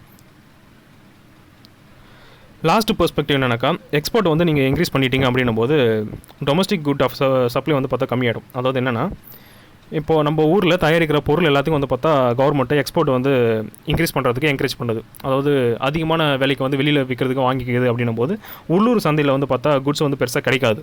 அப்படின்னும் போது உள்ளூர் சந்தையில் குட்ஸ் டிக்ளைன் ஆகும்போது கண்டிப்பாக என்ன ஆகும், கம்மியான பொருள் தான் வந்து உள்ளூர் மார்க்கெட்டில் கிடைக்கும். அந்த கம்மியான பொருளுக்கு யார் வாங்குதுன்றத போட்டி கண்டிப்பாக இருக்கும்ல. அப்போ வந்து என்ன ஆகும், கண்டிப்பாக இன்ஃப்ளேஷன்றது வரும். ஸோ அவ்வளோதான் வந்து இது வரைக்கும் நம்ம பார்த்த காசஸ் ஆஃப் இன்ஃப்ளேஷன். இன்ஃப்ளேஷனோட எஃபெக்ட்ஸ் என்னென்னு பார்ப்போம். இந்த எஃபெக்ட்ஸை வந்து 2 ஹெட்டிங்கில் வந்து கிளாஸிஃபை பண்ணுறாங்க. ஒன்று வந்து ப்ரொடக்ஷன் சைடில் என்ன விளைவுகளை உண்டு பண்ணுது, நெக்ஸ்ட்டு டிஸ்ட்ரிபியூஷன் சைடில் என்ன விளைவுகளை உண்டு பண்ணுது. ஃபஸ்ட்டு ப்ரொடக்ஷன் சைடில் என்ன விளைவுகளை உண்டு பண்ணுதுன்னு பார்க்கலாம். இப்போ இந்த இன்ஃப்ளேஷன்றது கொஞ்சம் மாடரேட்டாக தான் இருக்குன்னும் போது ட்ரேடர்ஸ்க்கும் சரி ப்ரொடியூசர்ஸ்க்கும் சரி அது வந்து ஒரு இன்சென்டிவ் மாதிரி தான் இருக்கும். இதை வந்து பர்டிகுலராக எப்போ சொல்ல போனால், ஃபுல் எம்ப்ளாய்மெண்ட்டுன்றது ஒரு இண்டஸ்ட்ரியில் வரல, அதே மாதிரி ரிசோர்ஸஸ் வந்து ஃபுல்லாக யூட்டிலைஸ் பண்ணப்படலை. இந்த 2 சுச்சுவேஷன் இருக்கும்போது அது வந்து 10 இன்சென்டிவ் மாதிரி இருக்கும். கிளியராக சொல்ல போனால் என்னென்னா, இப்போ இன்ஃப்ளேஷன் நடக்குது இல்லை, அதாவது ப்ரைஸ்ன்றது இன்க்ரீஸ் ஆகுது இல்லையா, ஆகிறதுனால இந்த பிஸ்னஸ் கிளாஸ் பீப்புள்ஸ்லாம் என்ன பண்ணுவாங்கன்னா, ப்ரொடக்ஷன் சைடில் வந்து பார்த்தா இன்வெஸ்ட்மெண்ட்டை கொஞ்சம் இன்க்ரீஸ் பண்ணுவாங்க. அப்படின்னும் போது என்ன ஆகும்னா, எம்ப்ளாய்மெண்ட்ன்றது ஆட்டோமேட்டிக்காக ஜென்ரேட் ஆகும். இப்போ எக்ஸாம்பிளுக்கு சொல்லும்போது, ஒரு கம்பெனியில் வந்து 100 சைக்கிள் வந்து ப்ரொடியூஸ் பண்ணுறாங்கன்னும் போது இப்போ ஜென்ரலாக வந்து அந்த சைக்கிளோட ப்ரைஸாக வந்து இன்க்ரீஸ் ஆகுது. ஸோ ப்ராஃபிட்லாம் அவங்களுக்கு இன்க்ரீஸ் ஆகுன்ற ஒரு சூழ்நிலை இருக்கும்போது என்ன பண்ணுவாங்கன்னா, அதில் வந்து இன்வெஸ்ட்மெண்ட் பண்ணுவாங்க. இன்வெஸ்ட்மெண்ட் பண்ணும்போது அவங்களோட ப்ரொடக்டிவிட்டியை இன்க்ரீஸ் பண்ணுவாங்க. 150 சைக்கிளாக வந்து ப்ரொடியூஸ் பண்ணுவாங்க. அப்படி பண்ணும்போது ஏற்கனவே வந்து இந்த இடத்துல ஒரு 10 பேர் வேலை செய்கிறாங்க அப்படின்னும் போது இந்த இடத்துல வந்து ஒரு அடிஷனாக ஒரு 5 பேருக்கு எக்ஸ்ட்ரா வேலை கிடைக்கும். ஸோ ஆக மொத்தம் எப்படின்னா, ப்ரொடக்ஷனும் இன்க்ரீஸ் ஆகும், எம்ப்ளாய்மெண்ட்டும் வந்து பார்த்தா இன்க்ரீஸ் ஆகும். ஸோ இதுதான் வந்து ஃபஸ்ட்டு சினாரியோ. இப்போ ஒரு கண்ட்ரியில் வந்து ஹைப்பர் இன்ஃப்ளேஷன் வந்துடுச்சு அப்படின்னா அந்த கண்ட்ரியில் இருக்க மணியோட டோட்டல் வேல்யூமே வந்து பார்த்தா டிப்ரிஷியேட் ஆகிடும். எக்ஸாம்பிளுக்கு நம்ம ஜிம்பாப்வே அண்ட் வெனிசுலா பார்த்தோம்ல, அதே மாதிரி தான் இப்போ வந்து அதோட டோட்டல் மணியே வந்து பார்த்தா டிப்ரிஷியேட் ஆகிடுச்சுன்னும் போது அங்கே இருக்க பீப்புள்ஸ் எப்பயுமே வந்து பார்த்தா சேவிங்ஸை வந்து அந்த பர்டிகுலர் கரன்சியில் பண்ண மாட்டாங்க. ஏன்னா அதோட வேல்யூ வந்து டிகிரேட் ஆகிடுச்சு. அதனால் கண்டிப்பாக எப்படி இருக்குன்னா, பப்ளிக் மத்தியில் அது வந்து சேவிங்ஸை வந்து டிஸ்கரேஜ் பண்ணுற மாதிரி ஆகிடும். இது வந்து யாருக்கு பொருந்தும் பார்த்தா, அந்த கண்ட்ரிக்குள்ளே வாழ்கிற மக்களுக்கும் பொருந்தும். வெளியிலேருந்து இன்வெஸ்டர்ஸ் வராங்க இல்லையா, அதாவது அவுட் சைடர்ஸ் இருக்காங்கல்ல, அவங்க வந்து பர்டிகுலர் இன்வெஸ்ட் பண்ணுவாங்கள்ல, அவங்களுக்கும் இது பொருந்தும். இந்த செகண்ட் சினாரியோ என்னன்னாக்கா, ஒரு கன்சிடரபிளாக வந்து பார்த்தா டிப்ரிஷியேஷன் ஆகுதுன்னும் போது ரொம்ப பெருசாகாமல் ஒரு குறிப்பிட்ட வேல்யூ வந்து பார்த்தா அந்த மணின்றது டெப்ரிஷியேஷன் ஆகுதுன்னும் போது அது என்ன பண்ணுன்னா, இந்த ஃபாரின் கேபிட்டல்லாம் வந்து ஆல்ரெடி வந்து இன்வெஸ்ட்மெண்ட் பண்ணியிருப்பாங்கள்ல ஒரு கண்ட்ரியில், அதை வந்து ஃபுல்லாக என்ன பண்ண ஆரம்பிச்சோம், ட்ரைன் அவுட் பண்ண ஆரம்பிச்சிடும். ஃபுல்லாக வந்து அந்த ஃபாரின் கேபிட்டலோட இன்வெஸ்ட்மெண்ட்டை ஃபுல்லாக காலி பண்ணிவிடும்னு சொல்கிறாங்க. இன்னொரு விஷயம் என்ன சொல்கிறாங்கன்னா, இந்த வால்யூம் ஆஃப் ப்ரொடக்ஷன் இருக்குல்ல, ஒரு கண்ட்ரியில் இருக்க அந்த வால்யூம் ஆஃப் ப்ரொடக்ஷனை இந்த இன்ஃப்ளேஷன் வந்து பெரிய தாக்கத்தை உண்டு பண்ணுறதுக்கான சான்சஸ்லாம் நிறையா இருக்குது. இப்போது ப்ரைஸ் ரைஸ்ன்றது சீரியஸாக கொஞ்சம் ஆகிடுச்சு அப்படின்னும் போது என்ன பண்ணுவாங்கன்னா, இந்த ஆண்டர்ப்ரனர்ஸு பிஸ்னஸ்மென்ஸ்லாம் என்ன பண்ணுவாங்கன்னா, அதிகமாக எதுக்கு ரிஸ்க் எடுக்கணுன்ற தாட்டுக்கு வந்ததுக்கப்புறம் என்ன பண்ணுறாங்கன்னா, அவங்களோட இன்வெஸ்ட்மெண்ட் எல்லாத்தையும் வந்து பார்த்தா கொஞ்சம் கம்மி பண்ண ஆரம்பிச்சிருவாங்க. கம்மி பண்ண ஆரம்பிச்சதுக்கப்புறம் என்ன ஆகுனா ப்ரொடக்ஷன்றது கண்டிப்பாக குறைஞ்சிரும். இப்போ எக்ஸாம்பிளுக்கு சொல்ல போனால் ஒரு கார் கம்பெனி இருக்குது. இப்போ டெஸ்லா கூட வச்சுக்கலாம். டெஸ்லா வந்து இருக்குனாக்கா இந்தியாவில் இருக்குன்னும் போது அது வந்து பார்த்தா இந்தியன் கம்பெனி கிடையாது, ஒரு ஃபாரினோட கம்பெனி தான். அவங்க வந்து பார்த்தா இங்கே ஒரு ஃபேக்ட்ரி ஆரம்பித்து இங்கே வந்து ப்ரொடக்ஷனாக நடத்திக்கிட்டே இருப்பாங்க. ஸோ நம்மளோட வேல்யூ இந்தியனோட ருப்பீஸ் வந்து பார்த்தா ரொம்ப டிப்ரிஷியேட் ஆகுதுன்ற ஒரு சூழ்நிலை இருக்குது. அது மட்டும் இல்லாமல் இன்ஃப்ளேஷன் வந்து ரொம்ப ஜாஸ்தியாக இருக்குதுன்னும் போது என்ன ஆகும்னா, இன்ஃப்ளேஷன் ஜாஸ்தியாச்சு அப்படின்னா அவங்களோட ப்ராஃபிட் வந்து கண்டிப்பாக அடி வரும். ஸோ அப்படி ஒரு சூழ்நிலையில் எந்த ஒரு பிஸ்னஸ் மேனாக இருந்தாலும் என்ன பண்ணுவாங்கன்னா, அந்த பர்டிகுலர் கண்ட்ரியில் அந்த இன்ஃப்ளேஷன் இருக்கிற வரைக்கும் இன்வெஸ்ட்மெண்ட் பண்ண மாட்டாங்க. அதனால் என்ன ஆகும், ப்ரொடக்ஷன்றது கண்டிப்பாக குறையும். இப்போ வந்து ஒரு கண்ட்ரியில் இன்ஃப்ளேஷன் வந்துருச்சு அப்படின்னும் போது கண்டிப்பாக அந்த குட்ஸ்க்கான ரேட்லாம் ஏறும்ல. அப்போ என்ன பண்ணுவாங்கனாக்கா, இந்த பதுக்கிற வேலையை வந்து கண்டிப்பாக பண்ணுவாங்க. யார் பண்ணுவான்னு பார்த்தா ட்ரேடர்ஸும் பண்ணுவாங்க, கன்சியூமர்ஸும் பண்ணுவாங்க. இப்போ வந்து ஆல்ரெடி சொன்னது தான், வெங்காயத்தோட விலை பார்த்தோம்ல. இப்போ 1 கிலோ தான் வாங்க போகிறோம் அப்படின்னாக்கா, நாளைக்கு வந்து வெங்காயத்தோட விலை ஏறப்போகுதுன்னும் போது என்ன பண்ணுவாங்கன்னா, 10 கிலோ வாங்கி இப்போ சேஃப்டி பண்ணி வச்சுப்பாங்க. இப்போ நாளைக்கு வந்து பார்த்தா நாளைக்கான மார்க்கெட்டுக்கு அந்த வெங்காயம் வந்து டிமாண்ட் வந்து பார்த்தா இன்னும் கொஞ்சம் இன்க்ரீஸ் ஆகும். இது என்ன பண்ணுன்னா, இன்னும் கொஞ்சம் இன்ஃப்ளேஷன் ரேட்டை இன்க்ரீஸ் பண்ணி விட்டுரும். அதான் சொல்கிறாங்க, இந்த பதுக்கிற வேலையை வந்து ட்ரேடர்ஸ் பண்ணாலும் சரி தான், கன்சியூமர்ஸ் பண்ணாலும் சரி தான், அது வந்து நெக்ஸ்ட்டு அந்த கமாடிட்டிக்கு ஏற்கனவே என்ன இன்ஃப்ளேஷன் ரேட் போதோ அதை விட வந்து அதிகமான இன்ஃப்ளேஷன் ரேட்டுக்கு தான் கொண்டு போய் விடும் அப்படின்றத சொல்கிறாங்க. இந்த ப்ரொடக்டிவ் பர்பஸ்க்காக இன்வெஸ்ட்மெண்ட் பண்ணுறது இன்ஃப்ளேஷன் டைமில் கண்டிப்பாக இருக்காது அப்படின்றத சொல்கிறாங்க 5th பாயிண்டில். நெக்ஸ்ட்டு வந்து டிஸ்ட்ரிபியூஷன் சைடில் வந்து என்னென்னலாம் எஃபெக்டை வந்து க்ரியேட் பண்ணுதுன்னு சொல்லி பார்க்கலாம். ஃபஸ்ட்டு வந்து டெப்டருக்கும் கிரெடிட்டருக்கும் வந்து என்ன விளைவுகளை ஏற்படுத்துதுன்னு சொல்லி பார்க்கலாம். இப்போ இந்த கிரெடிட்டருன்றது யாருன்னு பார்த்தா, கடன் கொடுத்தாருல்ல அவர் பேர் வந்து கிரெடிட்டர். இந்த டெப்டர்ன்றது யாருன்னா கடன் வாங்கினவர். இப்போ இவங்க 2 பேருக்கு யார் ப்ராஃபிட்னு பார்த்தா டெப்டர் தான் ப்ராஃபிட்டு. இதுக்கு வந்து ஒரு இம்பார்ட்டண்டான பாயிண்ட் இது. இன்ஃப்ளேஷன் டைமில் கிரெடிட்டருக்கும் டெப்டருக்கும் வந்து யார் வந்து ப்ராஃபிட் அடைவான்னு பார்த்தா டெப்டர்ன்றது ஆன்சர். ஸோ இது ரொம்ப முக்கியம். ஏற்கனவே வந்து கொஷின்ஸில் வந்து யூபிஎஸ்சியில் கேட்டிருக்காங்க, டிஎன்பிஎஸ்சியும் வந்து வரதுக்கான வாய்ப்பெலாம் இருக்குது. ஸோ நோட் பண்ணிக்கோங்க. ஸோ இது எப்படின்றத பார்க்கலாம். இப்போ வந்து இன்ஃப்ளேஷன் முன்னாடி வந்து ஒரு சினாரியோ எடுத்துக்கலாம். இப்போது 2015 எடுத்துப்போம். இந்த இயரில் வந்து பார்த்தா ஒரு பர்சன் வந்து 1000 ரூபா கடன் வாங்கியிருக்காரு. இப்படி வச்சுப்போம். இந்த சுச்சுவேஷன் இருக்கும்போது இந்த 1000 ரூபாவோட மதிப்பு வந்து 2015 ரொம்ப ஜாஸ்தி. இப்போ 2020 இந்த வேல்யூ 1000 ரூபான்றது டிப்ரிஷியேட் ஆயிடுச்சு. 1000 ரூபாய்க்கு 2015 நீங்கள் என்ன விலை இருந்துச்சோ அதை வந்து இப்போ வந்து 1000 ரூபாய்க்கு ரிட்டர்ன் பண்ணணும். இதில் வந்து இன்ட்ரெஸ்ட் அதெல்லாம் வந்து நம்ம அப்புறமா பார்த்துக்கலாம். அந்த இன்ட்ரெஸ்ட்ன்ற கேட்டகரிக்கு இப்போ வராதிங்க. இப்போ ஜென்ரலாக 1000 ரூபா மட்டும் வச்சு பேசலாம். இப்போ அந்த 1000 ரூபா ரிட்டர்ன் பண்ணணும், இன்ஃப்ளேஷன் டைமில் வந்து ரிட்டர்ன் பண்ணணும் போது இந்த 1000 ரூபா பார்த்தீங்கன்னா அதோட மதிப்பு இப்போ கம்மி தான், ரொம்பவே கம்மி தான். ஏன்னா இப்போ வந்து மணி டிப்ரிஷியேஷன் ஆகிடுச்சு, இன்ஃப்ளேஷன்றது ரொம்ப ஜாஸ்தியாக இருக்குது. அப்படி பார்க்கும்போது அன்றைக்கி 1000 ரூபா வச்சு என்னென்னலாம் சாதிக்க முடியுமோ அதை விட ரொம்ப கம்மியாக தான் இன்றைக்கி 1000 ரூபா வச்சு சாதிக்க முடியும். அதுதான் கிளியராக சொல்கிறது. இன்றைக்கி அவர் வந்து ரிட்டர்ன் பண்ணிட்டாருன்னும் போது அவருக்கு இந்த டெப்டருக்கு கண்டிப்பாக ப்ராஃபிட்டாக இருக்கும். கிரெடிட்டருக்கு பார்த்தா அது அந்த 1000 ரூபா ரிட்டர்ன் வாங்குறதுல கண்டிப்பாக லாஸ் தான். இதுதான் சிம்பிளான கான்செப்ட்டு. ஸோ இங்கே சொல்கிறாங்க பாருங்கள், இந்த டெப்டர் வந்து காசு வாங்கினார் இல்லையா, வாங்கும்போது அந்த மணியோட பர்ச்சேசிங் பவர்ன்றது ரொம்ப அதிகமாக இருந்துச்சு. இப்போ ரீபே பண்ணுறாரு இல்லையா, அந்த லோனை வந்து ரீபே பண்ணும்போது அந்த மணியோட பர்ச்சேசிங் பவர்ன்றது ரொம்பவே கம்மியாக இருக்குது. எதனாலும் கேட்டால் இந்த ப்ரைஸ் ரைஸ்னால, அதாவது இன்ஃப்ளேஷனாலன்னு சொல்லி சொல்கிறாங்க. நெக்ஸ்ட்டு வந்து ஃபிக்ஸட் குரூப் இன்கம் இருக்காங்கல்ல, அவங்களோட வாழ்க்கையில் வந்து எப்படிலாம் வந்து இந்த இம்பேக்ட் வந்து க்ரியேட் ஆகுது அப்படின்றத பார்ப்போம். இப்போ வந்து ஃபிக்ஸடான ஒரு இன்கம் தான் வந்து ஒரு ஃபேமிலிக்கு வருதுன்னும் போது அவங்க தான் வந்து பார்த்தா இந்த இன்ஃப்ளேஷன் டைமில் ரொம்பவே பாதிக்கப்படுவாங்க. இப்போ எப்படின்னு பார்க்கலாம். இப்போ நார்மலாக வந்து ஒரு ஃபிக்ஸட் இன்கம் 10,000 வந்து பார்த்தா ஒரு ஃபேமிலிக்கு வருதுன்னும் போது 2018 அவங்க வந்து பெர் மந்த்துக்கு செலவு பண்ணுறது எவ்வளோ இருக்கும் பார்த்தா 8,000 இருந்திருக்கும். ஸோ மீதி வந்து 2,000 இருக்கும். அதை வந்து சேவிங்ஸில் இருக்க மாதிரி கன்சிடர் பண்ணிக்கலாம். இந்த 8,000 தான் வந்து பார்த்தா 2018 வந்து அவங்களோட செலவு. இப்போ 2020 சேம் அதே 10,000 தான் வருதுன்னு வச்சுப்போம். இன்க்ரிமெண்ட் போடலையா டிக்ரிமெண்ட் போடலையான்ற அந்த கொஷின்லாம் இப்போ தேவையில்லை. கரெக்டாக அந்த 10,000க்கான வேல்யூ மட்டும் பார்ப்போம். இப்போ என்ன அப்படின்னாக்கா, அந்த இன்ஃப்ளேஷனால் 2020 அவங்களோட இன்கம் அதே தான் 10,000 இருக்குது. இப்போ அவங்களோட செலவினம் எப்படி இருக்குன்னு பார்த்தாக்கா, இன்ஃப்ளேஷனால் 12,000க்கு போயிடுது. இப்போ 4,000 இன்க்ரீஸ் ஆகிருக்கு. இந்த மீதி இருக்க செலவு வந்து அவங்களால கட்டுப்படுத்த முடியாது. ஸோ ரொம்ப பாதிக்கப்படுறது யாரும் பார்த்தா இந்த ஃபிக்ஸட் இன்கம் குரூப் தான். இந்த இன்ஃப்ளேஷன் டைமில் யாருக்கு அதிகமான அட்வான்டேஜ் இருக்குது இல்லை ப்ராஃபிட் இருக்குதுன்னு பார்த்தா ஆண்டர்ப்ரனர்ஸ்னு சொல்லலாம். யாராருன்னா மேனுஃபேக்சர்ஸ், ட்ரேடர்ஸ், மர்ச்சன்ட்ஸ், அப்புறம் பிஸ்னஸ் பீப்புள்ஸ். ஸோ இவங்களுக்குலாம் வந்து பார்த்தோன்னா ரொம்பவே வந்து பார்த்தா ப்ராஃபிட் அதிகமாக இருக்கும். சொல்லப்போனால் இந்த பிஸ்னஸ் என்டர்பிரைசஸ்க்கே வந்து ஒரு டானிக் மாதிரி இருக்கும் அப்படின்றத சொல்கிறாங்க. ஏன்னா அவங்களோட ஸ்டாக்ஸ்லாம் வந்து பார்த்தா சீக்கிரமாக வந்து ரைஸ் ஆகிடும். அவங்க உள்ளே போட்டு இந்த இன்வெஸ்ட்மெண்ட் எல்லாமே வந்து பார்த்தா டெவலப் ஆகாதான சான்ஸ்லாம் நிறையா இருக்குன்றதுனால தான் இவங்க சொல்கிறாங்க. ஸோ இது வந்து ஒரு முக்கியமான பாயிண்ட்னு எடுத்துக்கலாம். இப்போ நம்ம பார்த்தோம் இல்லையா, இன்ஃப்ளேஷனில் ப்ரொடக்ஷன் சைடில் வந்து என்னென்ன இம்பாக்ட்லாம் க்ரியேட் பண்ணிச்சு, அதே மாதிரி டிஸ்ட்ரிபியூஷன் சைடில் வந்து என்னென்ன இம்பாக்ட்லாம் கிரியேட் பண்ணிச்சுன்னும் போது யாருக்கெல்லாம் வந்து பார்த்தா அந்த இன்ஃப்ளேஷன்றது பாசிட்டிவாக வருன்றத ஒரு கொஷினாக கேட்க முடியும். கீழே வந்து ஒரு 4 ஆப்ஷன் கொடுத்துட்டு அதில் 1, 2 ஃபாலோஸ் இல்லை 2, 3 and 4 ஃபாலோஸ் அப்படின்ற மாதிரி கண்டிப்பாக கேட்கறதுக்கான சான்சஸ்லாம் இருக்குது. அதாவது எப்படி சொல்கிறேன்னா குரூப் 1 கொஷின் இங்கே, அதாவது குரூப் 1க்கு கொஷின் செட் பண்ணணும், ரொம்ப டஃபாக இருக்கணும் அப்படின்னும் போது இந்த மாதிரி வந்து பார்த்தா வெறும் ஹெட்டிங்ஸை மட்டுமே வச்சு கொஷின் கேட்க முடியும். இப்போ ரீசெண்டாக ரிலீஸ் ஆன குரூப் 2 மாடல் கொஷின் பேப்பர் எடுத்து பாருங்கள். அதாவது கம்பைன்டு சிவில் சர்வீஸ் எக்ஸாமினேஷன் 2ன்னு ஒன்று வந்துச்சு இல்லையா, அதாவது குரூப் 2 வந்து மர்ஜ் பண்ணி ஒரு கொஷின் பேப்பர் வந்து மாடல் பேப்பர் ரிலீஸ் பண்ணாங்க. நீங்கள் அதில் எடுத்து பார்த்தீங்கன்னா மானிட்டரி பாலிசியில் ஒரு கொஷின் கேட்டிருப்பாங்க. அதில் வந்து பார்த்தா வெறும் ஹெட்டிங் மட்டுமே வச்சு எது இதில் வரும் வராதுன்றதை கேட்டிருந்தாங்க. ஸோ இப்படி பார்க்கும்போது இப்போ நீங்கள் பார்க்குற ஹெட்டிங் எல்லாமே வந்து பார்த்தா எக்கனாமிக்ஸில் ரொம்பவே இம்பார்ட்டன்ட் கூட சொல்ல முடியும். ஸோ ஓரளவுக்கு கிளியராக புரிஞ்சிட்டிங்க அப்படின்னாக்கா எக்ஸாம் பாயிண்ட் ஆஃப்ல ஈஸியாக இருக்கும். நெக்ஸ்ட் வந்து இந்த இன்வெஸ்டர்ஸ்லாம் இருக்காங்கல்ல, இன்வெஸ்டர்ஸ்க்கு வந்து பார்த்தோன்னா இந்த இன்ஃப்ளேஷன்றது லாபத்தை கொடுக்காது, நஷ்டத்தை தான் கண்டிப்பாக கொடுக்குன்றாங்க. ஏன்னாக்கா அந்த செக்யூரிட்டிஸு பாண்ட்ஸ்லாம் வந்து வாங்கியிருப்பாங்க. அதில் வந்து பார்த்தா ஃபிக்ஸடான இன்கம் தான் வந்து அவங்களுக்கு வரும், அதாவது ஃபிக்ஸடான இன்ட்ரெஸ்ட் தான் வரும். அதில் வந்து இன்ஃப்ளேஷனை வச்சு அவங்களால டேக்கிள் பண்ண முடியாது. இதுக்கு முன்னாடி வந்து பெர் மந்த்துக்கு வந்து 2000 வந்து இன்ட்ரெஸ்ட் வந்துட்டு இருந்துச்சு அப்படின்னும் போது, அதுக்கப்புறம் இப்போ இன்ஃப்ளேஷன் டைமும் சேம் 2000 தான் அவங்களுக்கு இன்ட்ரெஸ்ட்ன்றது வரும். ஸோ அதை வச்சு கண்டிப்பாக அவங்களோட இன்ஃப்ளேஷன் வந்து டேக்கிள் பண்ணிக்க முடியாது இல்லையா. அதனால் இன்வெஸ்டர்ஸ்லாம் கண்டிப்பாக வந்து நஷ்டம் தான் அடைவாங்கன்றதை சொல்கிறாங்க. இதுக்கு மாற என்னென்னு சொல்கிறாங்கன்னா, இந்த ஷேர் மார்க்கெட்டில் இன்வெஸ்ட் பண்ணுறாங்கல்ல, ஷேரில் இன்வெஸ்ட் பண்ணவங்களுக்குலாம் வந்து பார்த்தா அதிகமான ப்ராஃபிட் வரும் அப்படின்னு சொல்கிறாங்க. இதுக்கு மட்டும் தான் பார்த்தோம்ல, ஷேர்ஸோட வேல்யூலாம் வந்து டிராஸ்டிக்காக இன்க்ரீஸ் ஆகும். அதனால் வந்து ஆண்டர்பிரனர்ஸ்க்குலாம் வந்து ரொம்ப ப்ராஃபிட்டு அதை தான் இங்கே மென்ஷன் பண்ணுறாங்க. ஸோ இப்போ வந்து இது வரைக்கும் பார்த்தது என்ன பார்த்துருக்கோன்னா, எஃபெக்ட் ஆஃப் இன்ஃப்ளேஷனை கிளியராக பார்த்துட்டோம். நெக்ஸ்ட் வந்து எதை பற்றி பார்க்கலாம்னாக்கா, இந்த இன்ஃப்ளேஷனை எப்படிலாம் கண்ட்ரோல் பண்ணுறது, அதுக்கான மெஷர்ஸ்லாம் என்னென்ன இருக்குன்றதை பார்க்கலாம்.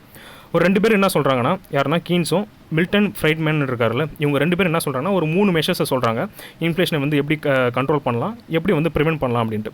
எந்த டாப்பிக்கில் சொல்கிறாங்கன்னு பார்த்தா மானிட்டரி மெஷர்ஸ் ஒன்று, இன்னொன்று வந்து ஃபிஸ்கல் மெஷர்ஸ், இன்னொன்று வந்து அதர் மெஷர்ஸ். ஸோ இந்த 3 டாப்பிக்கில் வந்து பார்த்தா சொல்கிறாங்க. ஸோ அது 1 by 1 பார்த்துலாம்.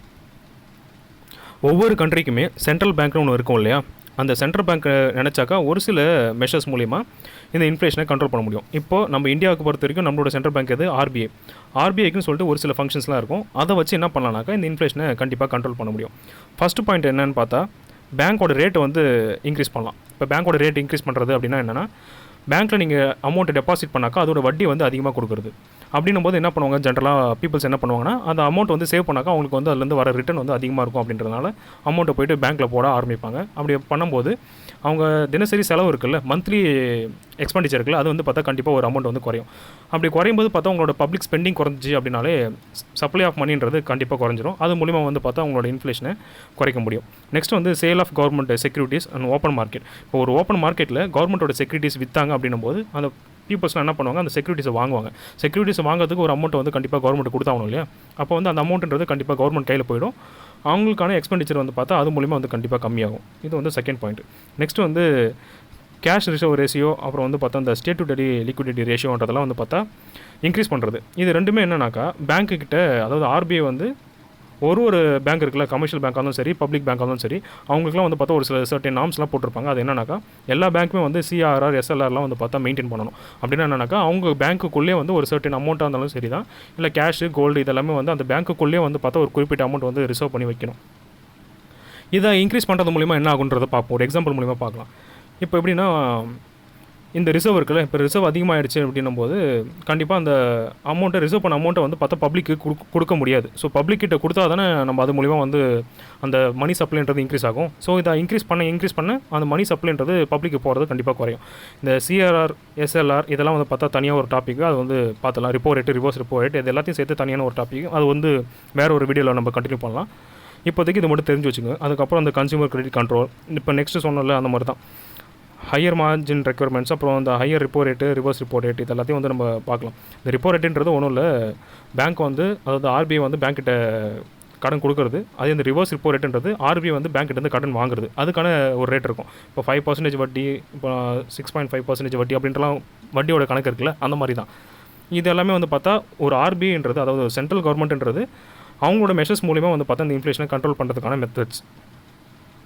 ஃபிஸ்கல் பாலிசிஸில் ஒரு சில சேஞ்சஸை கொண்டு வரலாம். இதுக்கு முன்னாடி பார்த்தோம்ல, கவர்மெண்ட்டோட எக்ஸ்பெண்டிச்சர் வந்து இன்க்ரீஸ் ஆச்சு அப்படின்னும் போது அதை வந்து மக்கள் கையில் பணப்புழக்கத்தை வந்து கண்டிப்பாக இன்க்ரீஸ் பண்ணணும். அதனால் வந்து இன்ஃப்ளேஷன் வரும்னு சொன்னோம்ல, அந்த மாதிரி தான். அதை வந்து கம்மி பண்ணணும் அப்படின்னும் போது என்ன பண்ணணும், கவர்மெண்ட்டோட எக்ஸ்பெண்டிச்சரை கண்டிப்பாக குறைக்கணும். இது ஒரு மெஷர். நெக்ஸ்ட் வந்து பப்ளிக் பாரோயிங், பப்ளிக்கை வந்து பாரோ பண்ண வைக்கிறதும் ஒன்று. அது மட்டும் இல்லாமல் டாக்ஸேஷன் வந்து என்ஹான்ஸ் பண்ணணும். அதாவது என்ஹான்ஸ் பண்ணணுன்னாக்கா டேக்ஸை வந்து இன்க்ரீஸ் பண்ணணும். டேக்ஸை இன்க்ரீஸ் பண்ணனாகும் நம்மளோட ஸ்பெண்டிங் வந்து பார்த்தோன்னா கண்டிப்பாக கம்மியாகும். அது ஒரு ரீசன் தான். இந்த மாதிரி ஒரு மெஷர்ஸ் எடுத்து கம்மி பண்ணலான்னு சொல்கிறாங்க. நெக்ஸ்ட் வந்து அந்த அதர் மெஷர்ஸ். இந்த அதர் மெஷர்ஸில் வந்து பார்த்தா அது வந்து ஒரு 2 கேட்டகரியாக வந்து பிரிச்சிருக்காங்க. ஒன்று வந்து பார்த்தா ஷார்ட் டேர்ம் மெஷர், இன்னொன்று வந்து லாங் டேர்ம் மெஷர். இது ரெண்டு என்னென்னு பார்ப்போம். இந்த ஷார்ட் டேர்ம் மெஷராக இந்த கவர்மெண்ட் என்ன பண்ணணுன்னு பார்த்தா, இப்போ ஒரு சில கமோடிட்டி வந்து பார்த்தா ரொம்ப பற்றாக்குறையாக இருக்கும். அந்த எக்ஸாம்பிளுக்கு என்ன சொல்லலாம்னாக்கா ரைஸ் எடுத்துக்கலாம். இப்போ ரைஸ் வந்து பார்த்தா மார்க்கெட்டில் ரொம்ப ஹையஸ்ட் ப்ரைஸுக்கு விற்குதுன்னு பார்ப்போம். அந்த மாதிரி டைமில் என்ன பண்ணுவாங்கன்னா பப்ளிக் வந்து அந்த ரைஸை வந்து வாங்கிட்டே இருக்க அதோட ரேட் வந்து இன்க்ரீஸ் ஆகிட்டே போயிட்டே இருக்கும் இல்லையா. ஆனால் இப்போ ஷார்ட் டேர்ம் மெஷராக வந்து கவர்மெண்ட் என்ன எடுக்குன்னு பார்த்தா அதை வந்து ரேஷன் ஷாப்பில் வந்து செல் பண்ணலான்னு பார்க்கும். இந்த நியாய விலை கடைன்னு சொல்லுவாங்கள்ல, அதில் வந்து பார்த்தா அந்த ரைஸை வந்து கம்மியான விலைக்கோ இல்லை வந்து நம்ம கவர்மெண்ட் வந்து ஃப்ரீயாக கொடுக்குது இல்லை, அந்த மாதிரி வந்து மற்ற கவர்மெண்ட் வந்து ஒரு ஃபேரான ஒரு ப்ரைஸ்க்கு கம்மியான ரேட்டுக்கு வந்து பீப்புள்ஸ்க்கு வந்து சப்ளை பண்ணிட்டாங்கன்னும் போது அந்த பர்டிகுலர் கமாடிட்டிக்கு இன்ஃப்ளேஷன் கண்டிப்பாக இருக்காது, அது வந்து குறைஞ்சிரும். இது வந்து ஒரு ஷார்ட் டேர்ம் மெஷராக வந்து எடுக்கலாம்.